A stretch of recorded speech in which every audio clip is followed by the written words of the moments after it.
Hello and welcome. I'm Tom Burges Watson. You're watching W News, broadcasting live from the Al Arabiya headquarters. These are our top stories. Lebanon's health minister, Firas Abiad, says that at least 51 people have been killed, 223 others have been injured today as a result of Israeli airstrikes. Israeli media reports that Prime Minister Benjamin Netanyahu is convening a cabinet meeting after the military intercepted heavy missile fired by Hezbollah towards a civilian area of Tel Aviv. Plus, we will have for you all the latest on the US election as Trump's campaign says that US intelligence warned of Iranian assassination threats, and Kamala Harris receives the endorsement of a top US Muslim voter organization.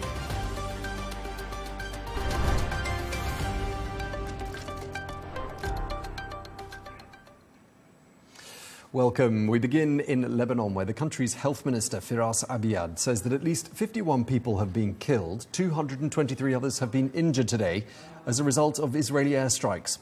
Well, Israel has intensified its bombardment of Lebanon, conducting new strikes in both northern and southern regions. Well, in one significant development, Hezbollah announced that this morning that it has targeted a Mossad headquarters in the suburbs of Tel Aviv with a ballistic missile. That marks the first use of this type of weapon since the cross-border hostilities escalated on the 8th of October. Well, today the Lebanese Foreign Minister Abdallah Abu Habib spoke about the situation in the country and his hopes for intervention. Well, he suggested that Washington had not shown the kind of support that he had hoped for. It was not strong, it is not promising, and it would not solve the Lebanese problem. We need to solve. We can't continue like this in the situation that we are in today. And we're still hoping the United States is the only country that can really make a difference in the Middle East and with regard to Lebanon.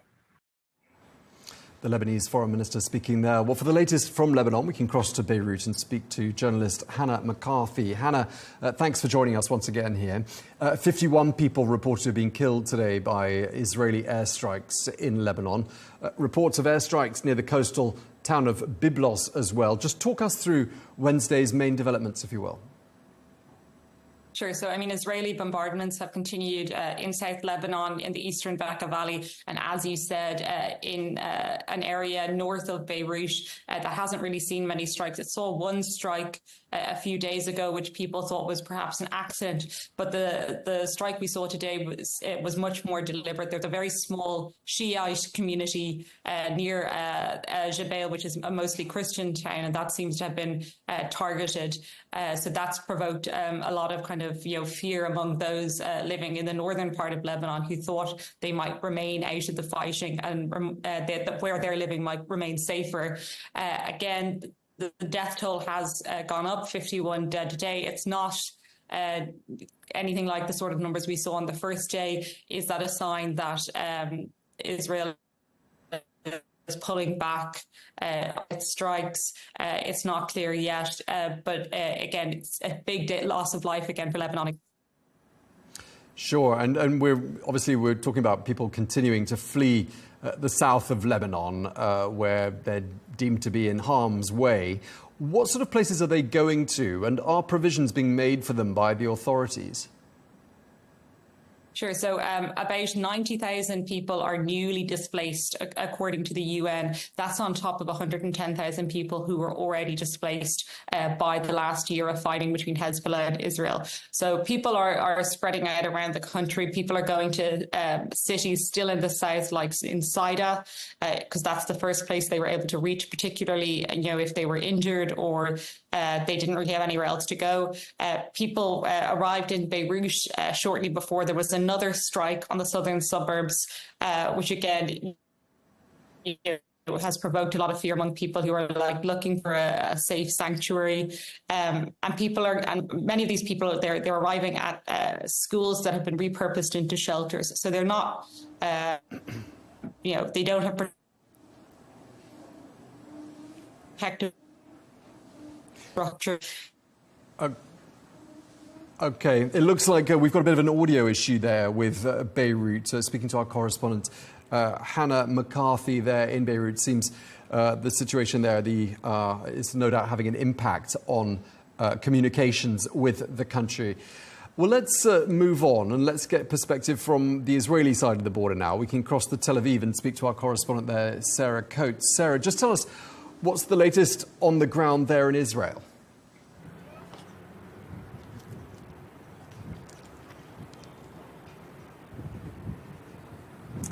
Hey there, Tom. It is an extremely tense situation on the ground as the region is really on the cusp of a wider scale conflict. Now, it was 6:30 a.m.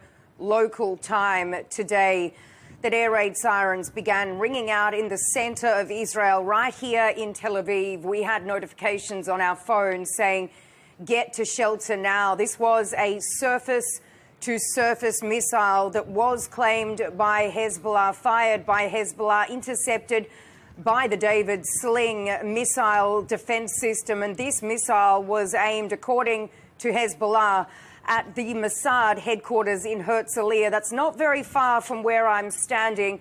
And this was, according to Hezbollah, retaliation for these walkie-talkie and also pager attacks inside Lebanon last week. But once again, another major escalation, really bringing this region to the brink. Yeah, and so we've heard quite a bit of fairly alarming rhetoric, I think it's fair to call it, coming from Israeli officials. Just give us a little summary of what we've been hearing today.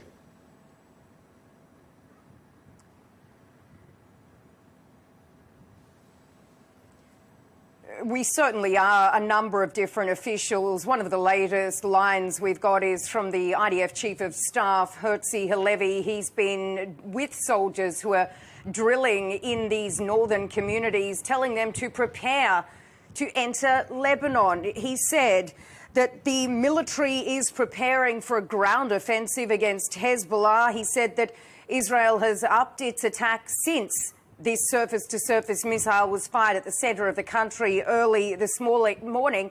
And we do need to add that the military has also called up 2 reserve brigades to this northern region. So very worrying signs on the ground. But when you look at it in terms of who might have what, of course, Israel has the advantage when it comes to these aerial attacks that have been going on now for 3 days. But if Israel were to enter Lebanon on the ground, this would be a very, very different story. And it's a situation that people do know would be catastrophic and would likely have very, very high death tolls on both sides of this border, Tom. And Sarah, the Israeli Prime Minister Benjamin Netanyahu is supposed to be in New York tomorrow, Thursday, to attend the UN General Assembly. I'm just wondering, is this trip likely to go ahead? And if it does, what might we expect to hear from him?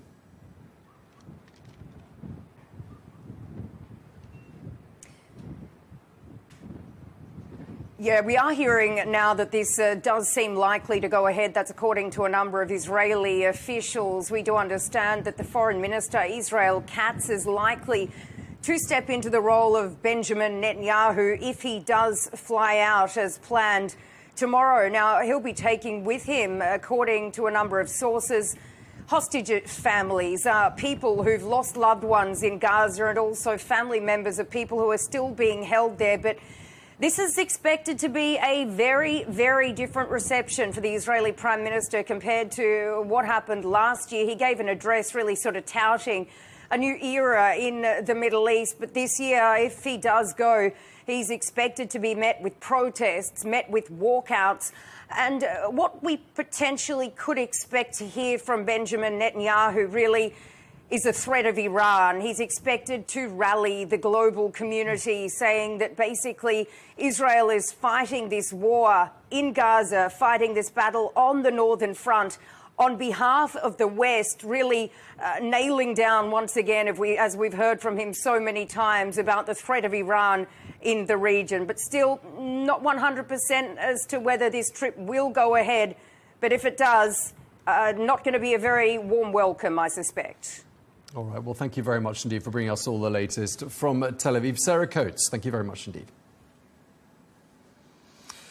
Well, let's get some more perspectives, and I'm joined now by the spokesperson for the United Nations Interim Force in Lebanon, or UNIFIL as they're better known, Andrea Teneti. Thank you very much indeed for joining us. UNIFIL's got 10,500 peacekeepers there in Lebanon, and of course there's a very fast-moving situation. And I'm just wondering how the role of the peacekeepers is adapting to the current reality.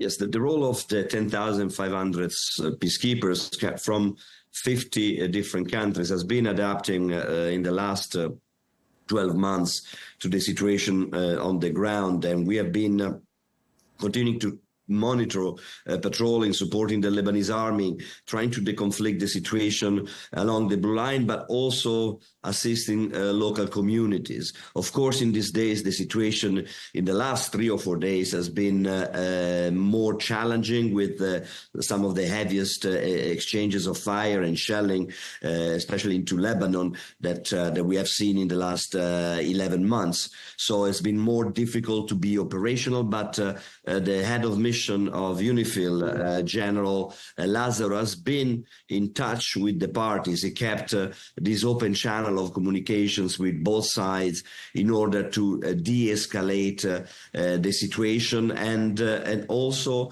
in trying to diffuse some of the tension. There's things that, of course, the situation is very, very challenging, and we have been saying from quite some times, and in these days even more vocal, that if these exchanges, these hostilities are still continuing, the potential for a wider conflict or the regional conflict will be just around the corner, and there will be catastrophic consequences for everyone, not only for the two countries.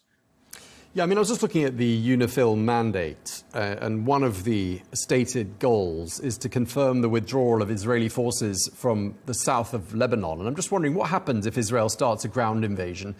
Would the role of UNIFIL be to stop them? Of course, UNIFIL is here under Resolution 1701. UNIFIL has been here in 2006 also. We did not leave during the 34 days of war, even when Israeli were inside Lebanese territories. We have been here since 1978. So if there is a situation or conditions that would not allow the mission to be operational at all, of course, the Security Council will need to decide. But at the moment, we are really focusing on deconflicting the situation. And the solution is there. The solution is the full implementation of Resolution 1701 that both countries have accepted. 1701 has also stopped the conflict in 2006. So we need to go back to that. We need to go back to the implementation of 1701, more Lebanese army in the south, solving all the issues along the blue line, because there is no border between the two countries, having an area free of weapons, only the weapons and the presence of the Lebanese army. But of course, for that, you need commitment. You need also the support from the international community, like we are having now, international community trying to decrease and diffuse the tensions, especially in these days in the General Assembly in New York, with the wide number of diplomats trying to discuss this issue as one of the priorities. So just zooming in on the issue of the Lebanese army, because I'm curious to know what their role is when you've got a situation like the situation we have now, where there's a state within the state, which is Hezbollah, which has its own army, its own militants. If we agree that the weapons that Hezbollah has in the south of Lebanon are a danger, or they're putting Lebanese national security in danger, isn't it the role of the Lebanese army, therefore, to get rid of those weapons and to try to do something about making sure that Israel doesn't come after them? Well, the role of the Lebanese army, of course, has been heavily challenged in this period and even before, for many different reasons, also financial reasons. And that's why it has been important for the international community to focus on increasing the capacities and capabilities of the Lebanese army. So the Lebanese army are fully committed, and they've been on the ground not only now, but even in the past during this serious financial crisis. So what we need is the support from the international community to make the Lebanese army stronger and to make the Lebanese army more present in the south in order to have state authority back in the south of Lebanon. And when it comes to these weapons caches of Hezbollah in the south of Lebanon, has UNIFIL been involved in trying to find them? Is that part of the role or not specifically? Well, the role of the mission is to support the Lebanese army in ensuring there are no weapons in the south of Lebanon. Of course, we've seen now that, and that's what I'm saying, that also 1701 has been heavily challenged because of lack of implementation. Ground and air violations also are continuing. And so there are a lot of things that needs to be implemented. And so that's why I'm saying that 1701 has all the main provisions in order to do that. What it's missing is the implementation. We can open a window of opportunities for the parties to move forward in the implementation. The implementation is up to them. It's not up to the mission, but we're here to assist. And that's why, as I said, the implementation is key for a solution in this region. We also have to think that before October last year, the south of Lebanon had witnessed one of its quietest period in its recent history, 17 years of calm and stability. We need to go back to that and move forward. I know it's very challenging. I know that it's not an easy task, but we are prepared to assist and support, even with any kind of new agreement that could be found to stop this insanity of a conflict or hostilities that has been destroying the region for the last 12 months. I think I'm correct in saying that UNIFIL is respected and welcomed on the ground, and the Lebanese people appreciate the efforts made by UNIFIL. I'm just wondering, you mentioned their dialogue. Could UNIFIL have a role in any eventual dialogue? And do you have a line of communication with Hezbollah? We have a line of communication with the Lebanese authorities and with the Lebanese army that, of course, will speak to Hezbollah. We don't have a direct line of communication. We have a direct line with IDF. But this communication has been working in providing messages from one side to the others for the last almost 12 months in order to de-escalate the tension. In these days, we need more of that, but we also need more main stakeholders to work on proper negotiations. We don't have a political mandate. We are here to implement and to support the implementation of a mandate. But we need, of course, also the support, and everyone needs the support of main stakeholders to try to find solution to these hostilities. Okay, well, we wish you all the best. Thank you very much indeed for taking the time to speak to us. UNIFIL spokesman Andrea Teneti, thank you very much indeed. Thank you.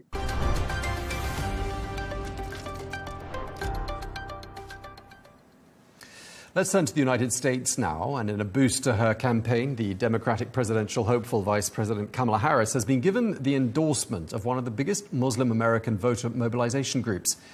Engage Action says that it backs Harris and called it a responsibility to ensure that Donald Trump is defeated in November. Well, both presidential candidates are in battleground states today. Harris is in Pennsylvania. Trump is in North Carolina, where he's been outlining his plans to protect workers if he returns to the White House. Well, our very own Kate Fisher filed this report.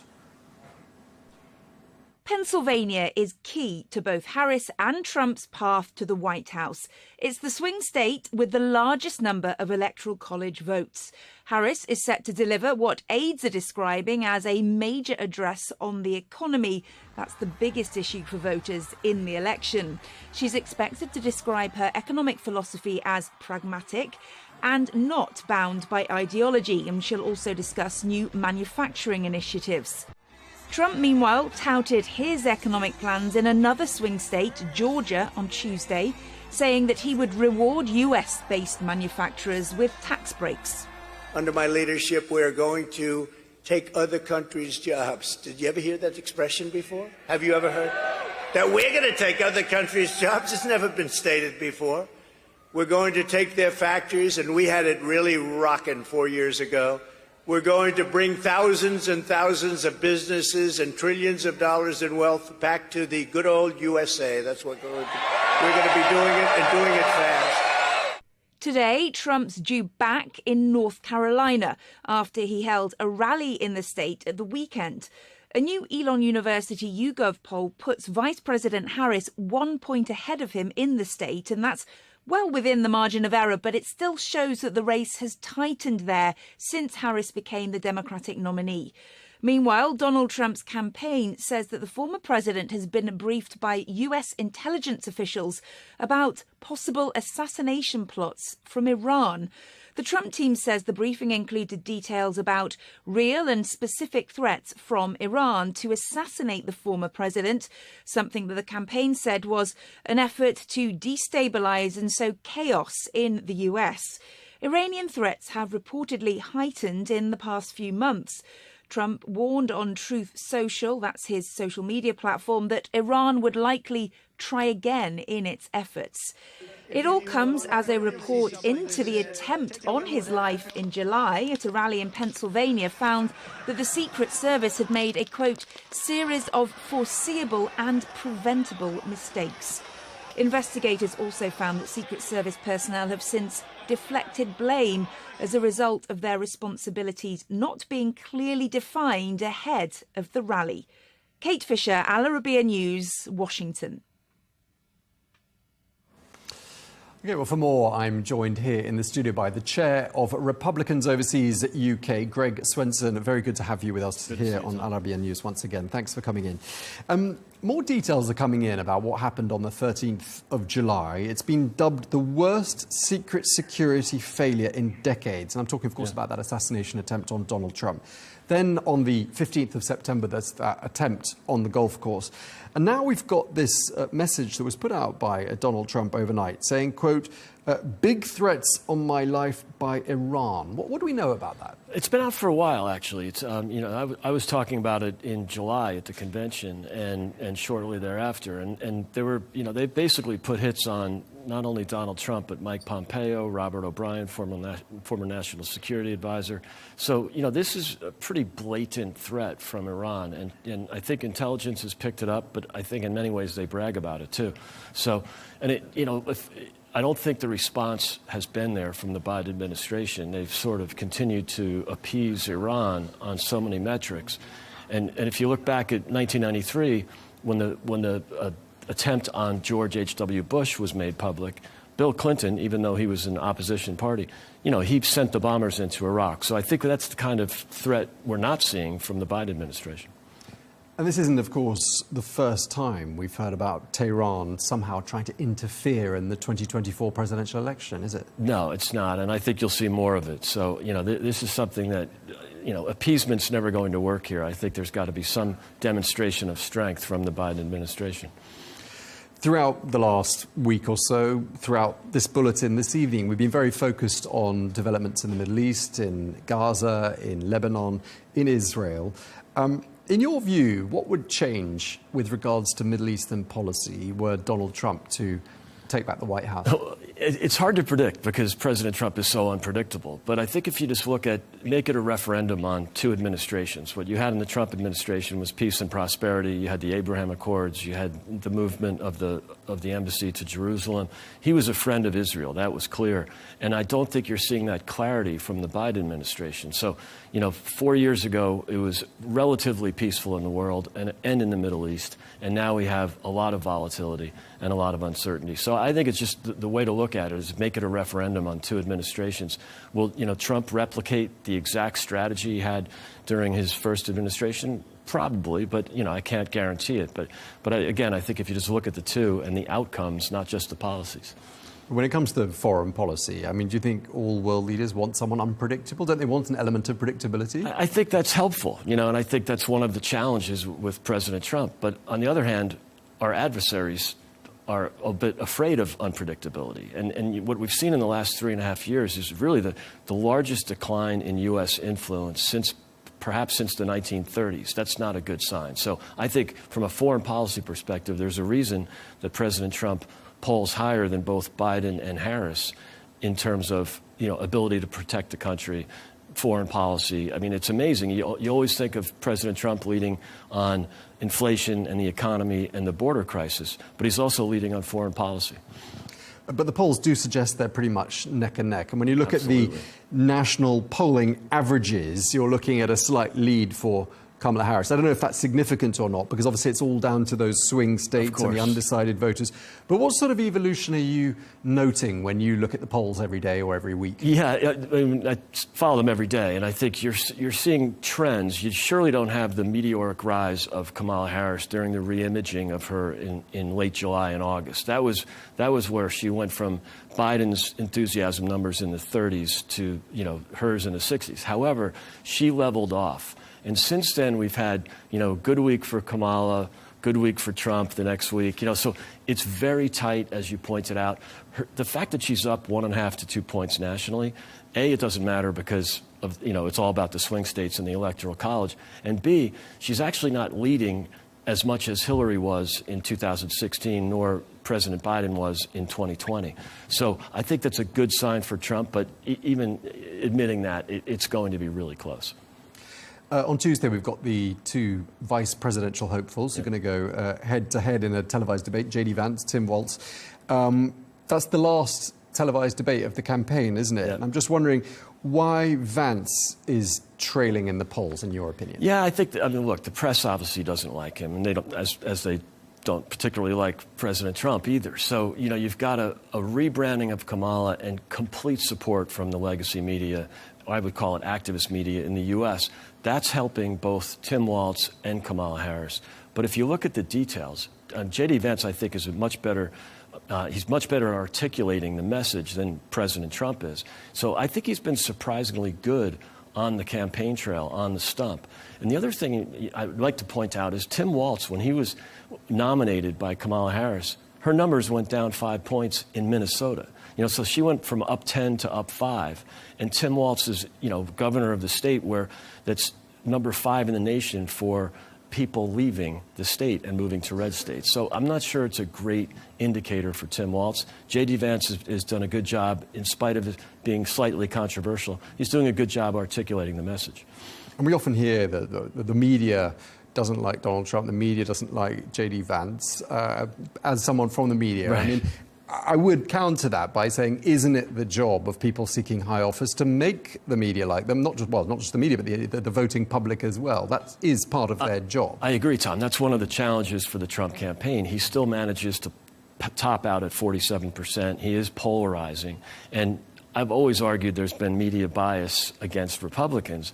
But it's turned, A, you have to just face that and deal with it and try to appeal. And B, it's turned it from kind of biased into activism. And I think that's what's troubling a lot of Republicans in the U.S. right now, is it's a really activist media. And, no interviews, and granted, that's probably by design from the Kamala Harris campaign, but no interviews, no hard questions from the press, no press conferences. So I just wish they were a little bit more curious about her policies and about some of Tim Walz's policies that have done real damage to Minnesota.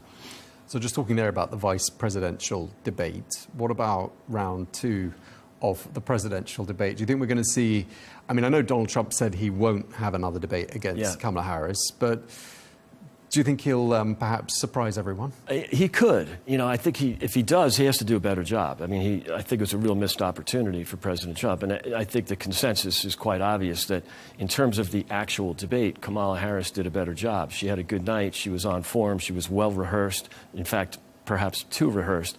But I think that President Trump, I wish that he wanted another chance and could be a little bit more disciplined the second time around. Will it happen? I'm not sure. I'm not sure they can agree to terms. I think, many of us on the right were disappointed with ABC and the way they fact-checked Trump many times and didn't fact-check Kamala on several of her. They would argue that was because he needed fact-checking. Yeah, well, I think Kamala Harris did too. I'm not defending Trump's hyperbole that was often checked, but I think there were several from Kamala Harris that were quite obvious. The Charlottesville hoax, saying that there were no American servicemen and women in harm's way. Those were kind of easy. Even I could pick those up as I was watching it. Do you think another debate would change something? I'm not sure it would. And I think if you look at President Trump, he's not great at debates. I think he's better in the town hall style debate. But, he clearly wasn't up to making the argument the way that I would like to have seen him. And I also think that on reflection, people looked, on second, the day 2 or day 3, started to look at it and say, okay, Trump definitely missed an opportunity, and it wasn't a great night for him. But Kamala Harris didn't really say much. And I think the voters are starting to see through that. That's why she did not get a bump, in spite of winning, 53-38 was one of the numbers I saw in terms of, who won the debate. And yet she didn't get a bump from the debate. She didn't get a bump from the convention either. So she got a huge bump in late July and August, and perhaps it's because they ran a perfect campaign of re-imaging her. So I think you'll see an electorate that looks at Trump's record and Trump's policies, which are much better than Kamala's record and Kamala's policies, versus this great re-imaging they've done. And good for them, because it's really helped in the polls. And of course, the Democrat ballot harvesting machine, which really did well in 2020 and 22. I hope the Republicans do better at that this time. This is Donald Trump's last chance, isn't it? He's not going to run again, is he? I would hope not. He'll be 83 in 2028. I don't think we need more 80-year-old candidates. So, yeah, this is the last chance for him. Okay, Greg Swenson, the chair of Republicans Overseas UK. Thank you very much. Thanks, Tom. Good to be here. Thank you.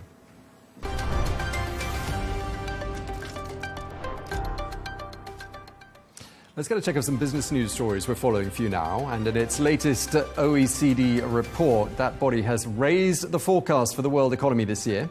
The Paris-based organisation says global GDP is set to expand by 3.2%. That's up very slightly on the previous forecast. The OECD cited growth in the US, Brazil, the UK, India and Indonesia for that uptake, though Germany, Japan and Argentina are all continuing to struggle. Unions in Germany are threatening strike action at Volkswagen. This says Europe's biggest automaker mulls layoffs and plant closures. Well, union reps are vowing to fight the job cuts and blame senior management at Volkswagen for the company's struggles, which also come in the face of fierce competition from cheaper Chinese manufacturers. And the US Department of Justice has filed an antitrust lawsuit against Visa. After a 3-year-long probe, they accuse the company of having an illegal monopoly over the use of debit cards in the US. And that, they say, has enabled the company to generate billions of dollars in additional fees from US businesses and consumers. Well, Visa refutes those claims.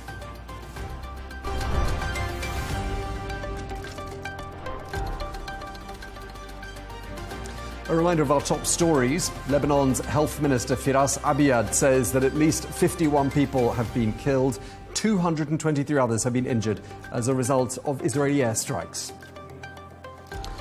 Israeli media is reporting that Prime Minister Benjamin Netanyahu is convening a cabinet meeting after the military intercepted heavy missile fire from Hezbollah, which targeted a civilian area of Tel Aviv.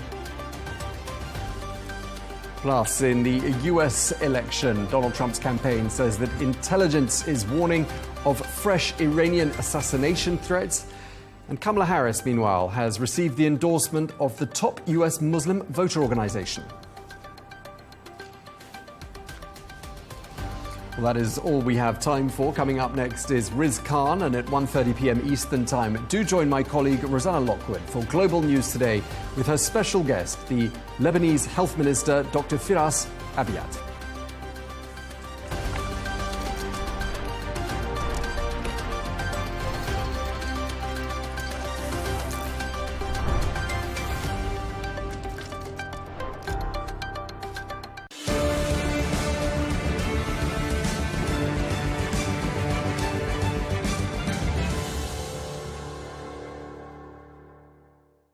Hello and welcome. I'm Riz Khan.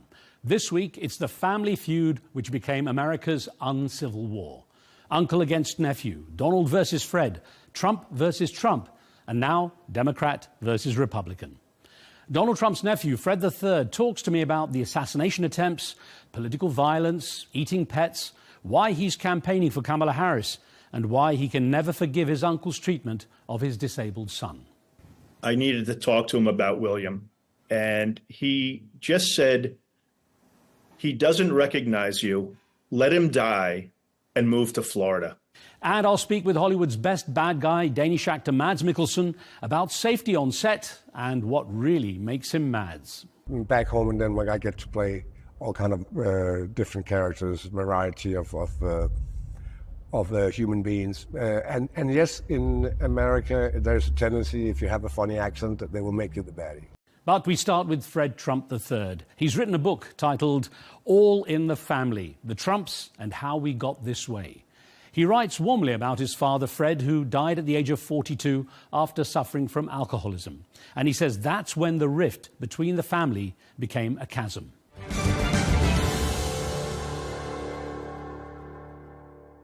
Fred, great to have you on the show. Now, let's start by talking about your son, William. I'm a huge fan of the musician Peter Gabriel. I think that's something I share with both you and William. Tell me about that. I hope Peter's listening, because when people say Genesis is my favorite band, I said, you have no idea what you're talking about, Genesis. Genesis is Peter Gabriel. I will send him an email. Tell him. Oh, now, please, tell me about how because you talk about "Road to Joy" being William's favorite song. Yeah, it really is. William, and thank you for asking. I really appreciate when people ask about William, he's really one of the reasons why I wrote this book. He's 25 years old. He is severely disabled, needs assistance with virtually everything he does. And we're blessed by having such great people that work with him on a daily basis. In fact, many of whom are Haitian. And I'm sure you've been following what's going on here in Springfield, Ohio. And I can just let people know the Haitian community is wonderful. And they are helping to make my son the young man he is. William loves many things, one of which is music. And when Peter came out with that song last year or earlier this year, he just loves it every time he hears it. It's he needs assistance again walking when he's out of his wheelchair, and that's one of the songs that he just loves walking to. And I know, I'm listening to the audio version of your book, so I'm hearing you tell the story, and I realize how important family is to you specifically.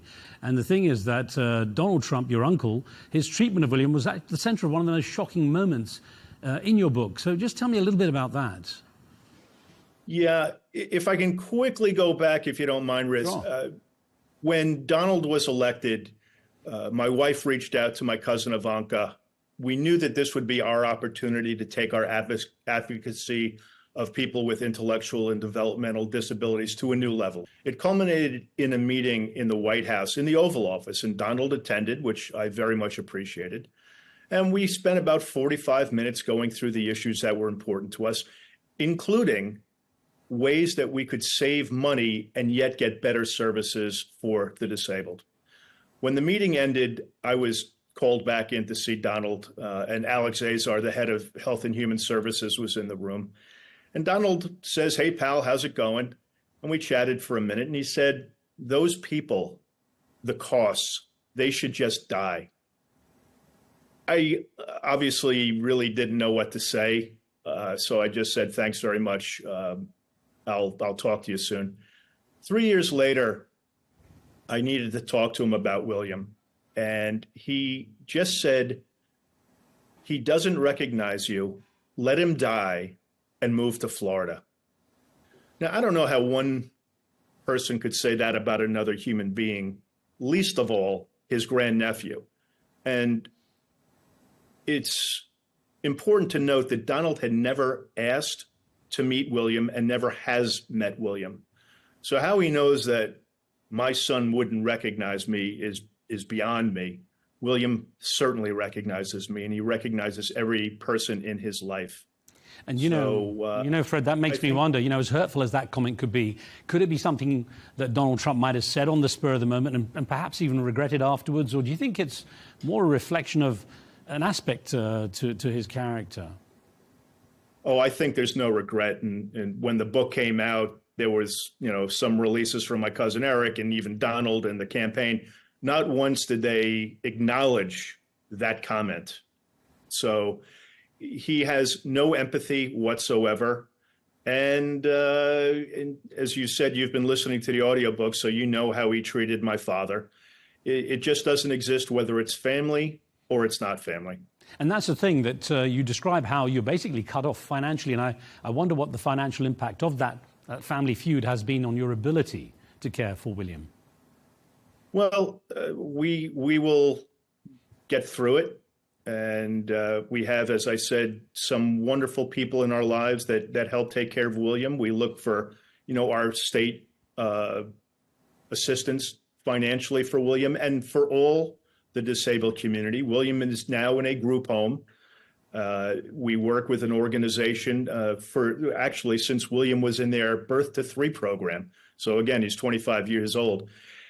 So we rely on the state, as do, well, throughout the country, millions and millions of people. This is a very large community. And as I say, if I have a national stage, and frankly, apparently an international stage, I've been speaking to folks in Australia. I'll be talking at the Canberra Writers Festival in October, the UK, Canada, and it always comes up as such an important issue, the disability issue. So I'm out there doing what I can to, again, just to advocate on a group of people who, for the most part, is voiceless. All right. We have a global reach, and I know that even here in the Middle East, that's become a much bigger issue that people are paying attention to now. I have to ask you, though, Fred, despite your differences, some would say family is family, and when a member of your family is the focus of not just 1, but 2 assassination attempts, how do you react? Right. Well, I mean, I'll just say what hopefully everybody that has the opportunity to say and should think. There's no place for political violence in our country or in any country. So let's just get that out there. I was horrified when I heard about the first attempt. And several hours later, I reached out through Donald's assistant and put out a statement to her saying, Lisa, my wife, and the kids, we are all thinking about him. We hope he's okay. And please pass along the message. And she got back to me pretty soon and said, will do. So, yeah, I was horrified by that. Has carrying the Trump name ever made you the target of political violence? And has the book perhaps increased that risk? When Donald first started running in earnest in 2015, when his first real policy, if you could call them prescriptions, were anti-immigrant. Now, we have a lot of folks, you may hear the lawn mowers going in the background, a large migrant community, legal migrant community in where I live. And we had dead animals thrown on our lawn. We had reporters coming to our house unannounced, cars that would pull up in our driveway and then pull away, or stay at the end of the street and just, sit outside our property for, hours at a time. And that is really one of the reasons why I held back in writing the book, because William was still living at home at that time. My other two who are older, Andrea's and my older son, Christopher, they were in college at the time. And then as soon as they graduated, they both moved into the city. But William was here. So when he moved into the group home, and after January 6th, that's when I really said to myself, I've got to do something. And again, January 6th was just it should never, ever happen again. It should not have happened in the first place. And that's when someone asked me the other day, have you ever been embarrassed by your family name? And sure, there have been things in the past that, Donald's just kind of nuts. He just talks crazy talk. But this was dangerous. This was violent. And to me, that was an embarrassment for as people will say, my nuclear family. In your book, you give a very clear description of your family history. It's very engaging, and a lot of it is about your father and the story of the Trump family through his eyes as well, which is very engaging, as I say. And I know you've dedicated your book to the memory of your father. Many people will, though, assume that the timing of its publication will be to perhaps even harm Donald Trump's campaign for re-election. It wasn't the intent at all. I mean, this is unlike any other book written by anybody. This is just a truthful book, again, to honor my dad, who was a very caring and charismatic guy, and William, who is the bravest and inspirational person I know. And I figured I can't tell the story of those two without telling the story of the Trump family, complicated like every other family is, and sometimes cruel. And, Donald happens to be the central figure in the family. So he obviously played a large part in it. This is told, again, by somebody that's known him my entire life. Nobody has written a book with the personal stories, truthful stories that I've laid out. Well, I was going to say the Trump name, of course, is constantly in the news now as we approach the election. And I wonder what you made of Donald Trump's debate with Kamala Harris. And there was a lot of focus on crowd sizes and immigrants eating pets and so on. Yeah. The crowd size, he's always been that way, that it has to be the joke when he was starting to, in earnest, build buildings in Manhattan. You know, Trump Tower, he claims, is 68 stories tall when it really is 46 stories tall. I was at the inauguration in 2017. I can assure you that was not the largest crowd that was ever seen at an inauguration. All the reports from respected news organizations had it right. It was not the largest crowd ever. As far as the cats and dogs thing, and this happens, you see it all the time. He will double and triple down. And, you know, his sidekick, J.D. Vance, is doing it too. And I was interviewed on a local radio station in Atlanta, Georgia. I said, you know, the word is out that Donald's going to go to Springfield. You know what? I'm going to go to Springfield and I'm going to talk with the Haitian community and let them know my thoughts of how special they are, how hardworking they are. Do you know, it's interesting you mentioned that because you talked about that at the beginning, saying about Haitians and how valuable they've been in your life, especially with looking after William. There's been a backlash against the Haitian community as a result of Donald Trump's remarks. Do you think that he'd even know about that or worry about that? Oh, he doesn't. He knows about it and he doesn't care. He just doesn't care. In fact, you know, he will use them as props for now. It's just another group legally in this country, by the way, through a program set up by a Republican, George W. Bush. So those folks are legal. They're hardworking. And one of well, there are many disturbing parts. In fact, the entire Project 2025 is disturbing, is the ability that they will have to, I guess the word is denaturalize people and send them back, not just to their country of origin, but to wherever they want to. Very sick, twisted thoughts. You know, there's a section also in the book where you're talking about the earlier years and you refer to Donald Trump using the N-word after his car was damaged. Were you trying to imply that perhaps he's racist? I was implying that not just the fact that he used the word twice in my presence, but maybe the larger story is that he did not know who actually did it. So he just assumed it was black people doing it. Does that make him racist? I can't tell you whether he is or not. Lately, he's really been pressing it, and so is my cousin Donnie, which I am very sad to see them do this. They're hanging out with really bad people who spew racist profanities and beliefs, like this Laura Loomer lunatic. I don't know why he hangs out there, but his base eats it up and they love it, and they'll never change. You know, they will never change. They will follow him to the end. Fred, I should say, of course, that Donald Trump's team has dismissed the book as a pack of lies and exaggerations intended to grab publicity. I'm wondering what sort of feedback you've had directly from your wider family, perhaps even Donald Trump. Nothing personally. Nothing personally. Now, which I expect. I'm sorry. All right, no, I apologize. I was going to say, you've announced your support for Kamala Harris. I mean, did you already have political differences with the Republicans, or is the appeal simply that Kamala Harris is not Donald Trump? And what do you fear the most from a second Trump presidency? First of all, I'm a political junkie. I have followed politics, well, since I was an early kid, when my two early heroes, Martin Luther King and Bobby Kennedy, were assassinated. For me, it's always policy over politics. So I have always voted for Democrats, even if they don't go all the way to what I want or what I think is appropriate for either a city or a state or a national election.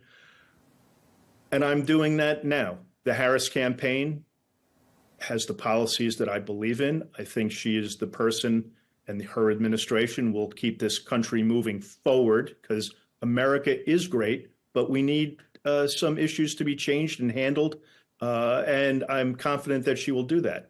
As I say, I'm out there advocating on behalf of folks with disabilities, and I will be holding their feet to the fire to ensure that happens. Regarding if Donald is elected, let's put it this way. Even if Donald is not elected, we're already seeing some local election boards saying they will not certify their local elections if Donald does not win. There are those. I was going to say, Fred, there are those who believe that perhaps in the first presidency, Donald Trump wasn't necessarily wanting to do the job of being president, that he just liked the idea of being elected by the American public as president. But it's going to be a different story if he gets in now. He knows what's involved and what he can and can't do. Yeah, it's funny you bring that up because I was in the Oval Office many times, and there were several occasions where he was acting like the New York business guy. You know, I want this done. And for lack of a better word, the bureaucrats would come in and say, you can't do that. And he would go nuts when someone would say he couldn't do things. That is why when people, certainly Donald says he has nothing to do with Project 2025, that's nonsense. It's like him saying he had nothing to do with the building of Trump Tower. That will give him the ultimate power he wants, where he can say, I want this done and I want that done. And his minions will take the lead in making sure that happens. Now, listening to your narrating of the audiobook, which is how I'm following the story, it sounds sometimes like you're trying to be perhaps a little diplomatic in the way you phrase things. Did you have to hold back much? I like to say, and I have said in the book, that I'm a different kind of Trump. I always was trying to be, you say diplomat, that's a good word. I said I tried to be the Kissinger, even though I didn't necessarily agree with everything Henry Kissinger did, but just trying to bring the family together. And as I said again on another interview that, I want to go out there and talk to people and let them know that not every Trump has these very dark dystopian views. Let's get out there and start a dialogue and try to bring some civility back. I'm happy to speak with any group there is. I don't even like to use the word group. I'm out there. I want to talk to anybody. And yet you, in some of the early stories that you recount, it seems that what you knew of your Uncle Donald was that, there were some good moments too. Oh, hey, he and I share a passion of golf, and he's the one who got me into playing golf. I remember that clearly. And we played many times over the years and enjoyed all of them, including when he would change his handicap in the middle of the round or have his caddy kick the ball out from under a tree. But I enjoyed those times. I wish, and in the end, getting back to the disability part, he was the most powerful person in the world as president of the United States. It would have been, I'll use the word gracious of him, to reach out to me and say, I know what you and Lisa are going through with William. And I understand, Fred, that you have told me that millions and millions of people in this country are suffering. I'm going to do whatever I can to help you and your cause and get things done. It never happened. Have you killed that prospect of using that platform of having an uncle as president now that you're essentially voting for the other side? It would be hypocritical of me not to reach out to him if he is elected, honestly, not to try to do it the second time around. I was going to ask you, Fred, obviously you've known him from childhood. What would you say are the greatest changes you've observed in your uncle over the years? He's gotten so much nastier than he ever was. Sure, he had a mean streak, and that was all about him projecting power to get what he wanted, as I've said before. But it's just taken on a very nasty, dangerous tone to it. And if you listen to it all the time, he can't help but demean people, anybody. It makes him feel good. It, as I say, it amps up his base. And it's, I'll use the word again, it's embarrassing, some of the things. I wish he's not going to stop. So if anybody thinks he's going to change, it's not going to happen. So buckle your seatbelts, because it's going to be a very intense 47 or so days left. And I hope the Harris campaign, who I've asked to help in any way I can, they're ready for it, because it's going to come thick and hard. I have to say, Fred, that your book, All in the Family, is a great kind of scene setter of how the family develops, obviously through your eyes, and how Donald Trump kind of developed his character as well. And is it true that Donald Trump's daughter, Ivanka, was helpful to you in researching the book? And, I mean, have you heard from him or any of his kids, your cousins, since you published? When I was looking to write this book in the fall, pretty much actually almost a year ago, it's hard to believe, honestly, I reached out to Donnie and Eric and Ivanka with some thoughts I had. And one of the original thoughts, along with doing honoring Dad and William. And by the way, my dad's the anniversary of his passing is coming up on the 26th of September. You know, I had this maybe utopian view of, you know what, our family has become a very polarizing name, not just in the country, but in the world. Why don't we start thinking about your kids, my kids, and future generations of Trump, how we can change things? And to her credit, Ivanka was the only one who got back to me. And I made a pledge to her. I said, I would never use anything that you sent me in a book without letting you know. And when she heard about the book being published, she emailed me. We've never had a very close relationship, unfortunately. I look back at that as kind of a sad part of this. But I said, Ivanka, I told you I would only put stuff in if I had your okay. We wound up not using anything of Ivanka's, her couple of pages that she got back to us. Very thoughtful stuff, and I do appreciate it. I'm wondering, Fred, have you had a chance to see the new movie, The Apprentice? And I'm wondering what you think movie makers, you know, in the media most commonly get wrong in their understanding of Donald Trump. Well, I never saw an episode of The Apprentice, so I'm not going to go see the movie. I think what they're going to get wrong is Mark Burnett, who was the brains behind The Apprentice, knew that Donald's career really wasn't as good as Donald thought. I mean, they had to really prep him and advertise him as some great success, even though Donald had bankrupted many of his companies. You know, if you Google Trump brand, it's sort of at the bottom of the barrel. But Mark saw something, and it was a huge success. There's just no doubt about it. But I would think that's one thing people really don't understand is Donald was never really a great real estate or business tycoon. I think there's research that says now, though, in terms of leaders and characters that are very visible, people seem to want very strong characters, whether they're good or bad. They seem to gravitate towards them. Yeah, I read some article years ago when I was really grappling how Donald got to where he was in 2015, the populism. And I don't want to play armchair psychologist, but it was basically people like to be lied to. And I think that may be what you've seen over the past number of years. They just, you know, Donald will say, hey, you're great, and the group below you is not great. And I call it trickle-down hatred, if you will, or trickle-down cruelty. And that's what it's all based on, is him demeaning people to make others feel good. And of course, he is the top of the chain. You know, in Hollywood, it seems everyone loves a happy ending to a family drama. Do you ever really see any hope of reconciliation within the family? I think the only reconciliation, strange as it may seem, is between Donald and me. I don't think I'll ever have a relationship with my cousins again, which also is a shame. It's interesting, if you want a potential happy ending, many people have said, Fred, you need to turn this book into a movie. So maybe watch out, Riz.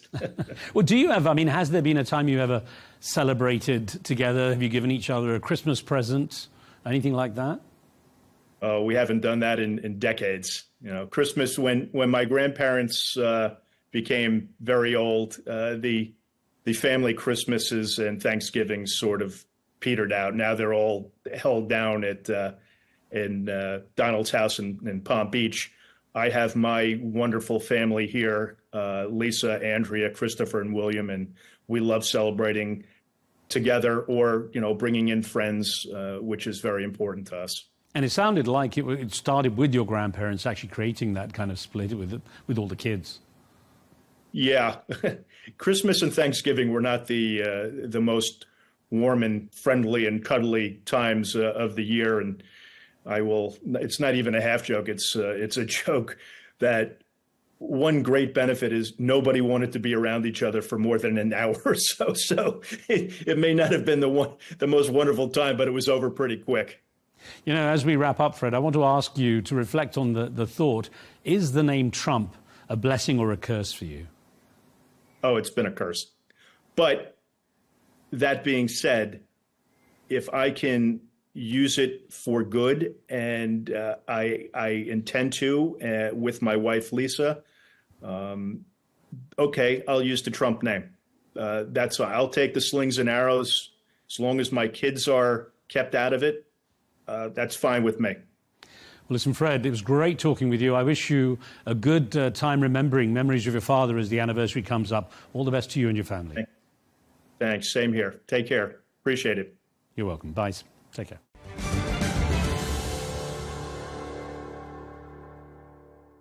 Drama of a different kind now as we turn our attention to Comic-Con, known the world over as a massive event for aficionados of the fantasy worlds. It's a place where super fans can meet their superheroes, getting up close and personal with their Hollywood idols. When the event was recently staged in Kazakhstan, I traveled to the capital Astana, where stars including Percy Hines-White of Wednesday fame were busy meeting their fans. Well, among the cast of celebrities was a personal favourite of mine, who's made a name for himself often as a bad guy across a wide range of movies, from Indiana Jones and the Dial of Destiny and Marvel's Doctor Strange to Star Wars and James Bond. The Danish superstar Mads Mikkelsen. Well, after he'd signed thousands of autographs and posed for countless selfies, we sat down for a chat about his work. We also discussed safety in movie making after the fatal shooting on the set of Rust, and I discovered that, for a bad guy, he wasn't so bad after all.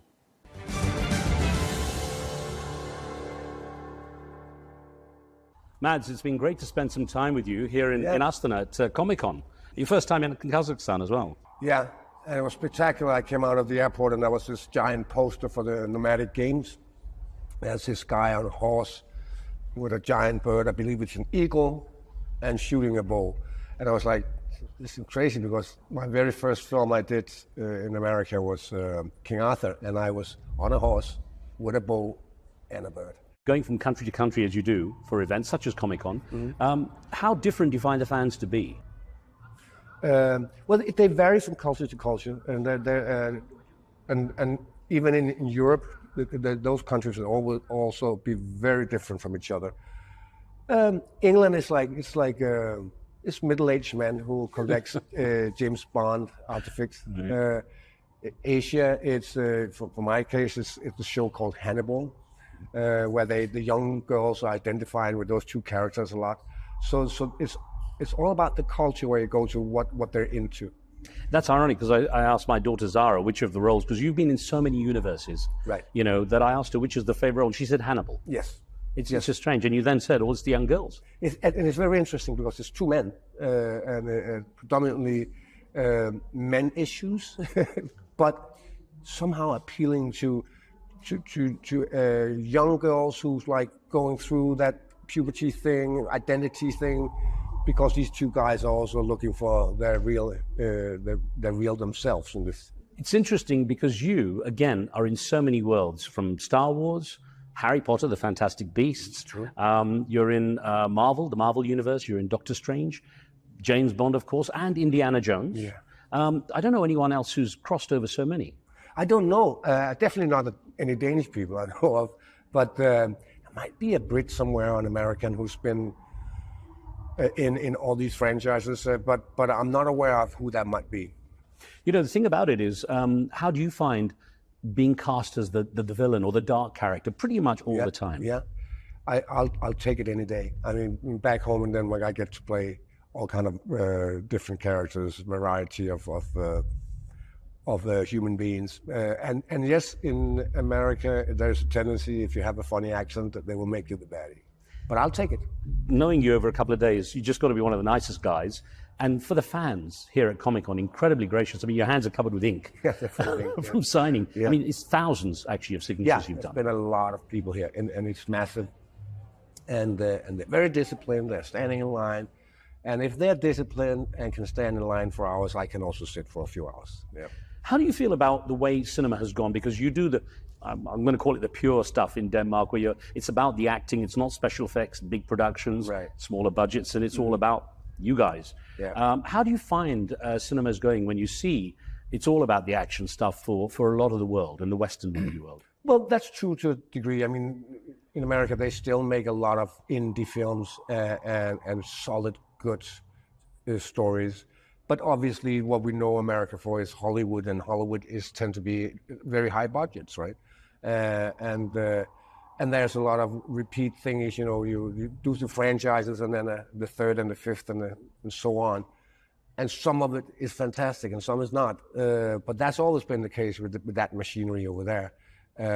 I grew up with American films. I didn't watch small French or Polish films when I was a kid. I looked with fascination towards Hollywood, right? And then later on in life, I became in love with some of the independent films and French films, Polish films. But as a kid, it was the big Hollywood thing. So there's a part of a dream coming true that you actually, at my age, get to have a sword in the hand and swing around and fight some giant monsters. That it is fantastic fun. And the weird thing is now AI is having such an impact. Yeah. Special effects went to another level. Yeah. And they made you... We don't know where it's going, though. I mean, it's kind of in its infancy right now. But I've already seen stuff online, and it's unbelievable. You can't tell the difference between the real thing or not, right? You and Harrison Ford both made so much younger for Dial of Destiny, That's the true. Indiana Jones movie. Yeah, that was his technique was one thing, I think it was called deep fake. That's right. Right, and they already had a little sample of that after a couple of days, and it was just unbelievable. It's just basically him as a young man. They took all the frames that he's ever done as Indiana Jones as a younger person, put them in a computer, and then Harrison, at the age of 80, played the scenes, but they morphed his mimics on it. It was just amazing. In the beginning, they didn't want to do anything with me. They just dyed my hair really black, and I had to tell them, guys, the black hair makes me look really old, so we have to do something. It's ironic because someone working in news like me, I mean, deep fake has become a major frightening issue. Oh, it is frightening. Of course it's frightening. No one knows what to believe or not. No, that is the scary part. When it comes to news or politicians proclaiming certain things. And there's no shortage of people who would like to use that. So they'll have to find a shape and a form eventually, but it's here to stay. You can't uninvent it, right?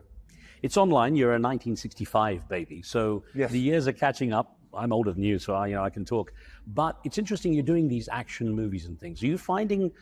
I mean, do you get a lot of preparation time? Are you physically able to keep up with the stuff? I'm fairly able. As a kid, I was a gymnast. That's right. And gymnastics comes in really handy when you do stunts. And I do take pride in doing all my own stunts. I mean, I can not watch if somebody's doing a stunt that I'm not allowed to do. I just hate it.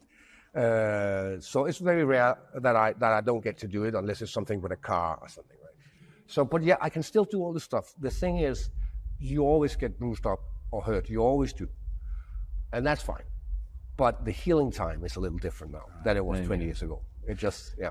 You told a very funny story to me over dinner about you riding for the first time, and it wasn't just even simply riding. You'd mentioned it earlier on. Tell me about it. Yeah, so they gave me a horse, and I was playing this guy who was an archer. So after like half an hour on the horse, I had no idea what I was doing. They just said, okay, now we go full gallop and let go of the reins. I was like, what do you mean? Just let go of the reins and gallop. So that was the way I learned to ride without the reins, and then shooting this bow thing, and then call upon my bird that would land eventually when I called him. Right? That was you're going to say you had the horse, the bird, and the bow. Yeah, that was tricky because my bird hated the horse. He was so afraid of it, and my horse was so afraid of the bird.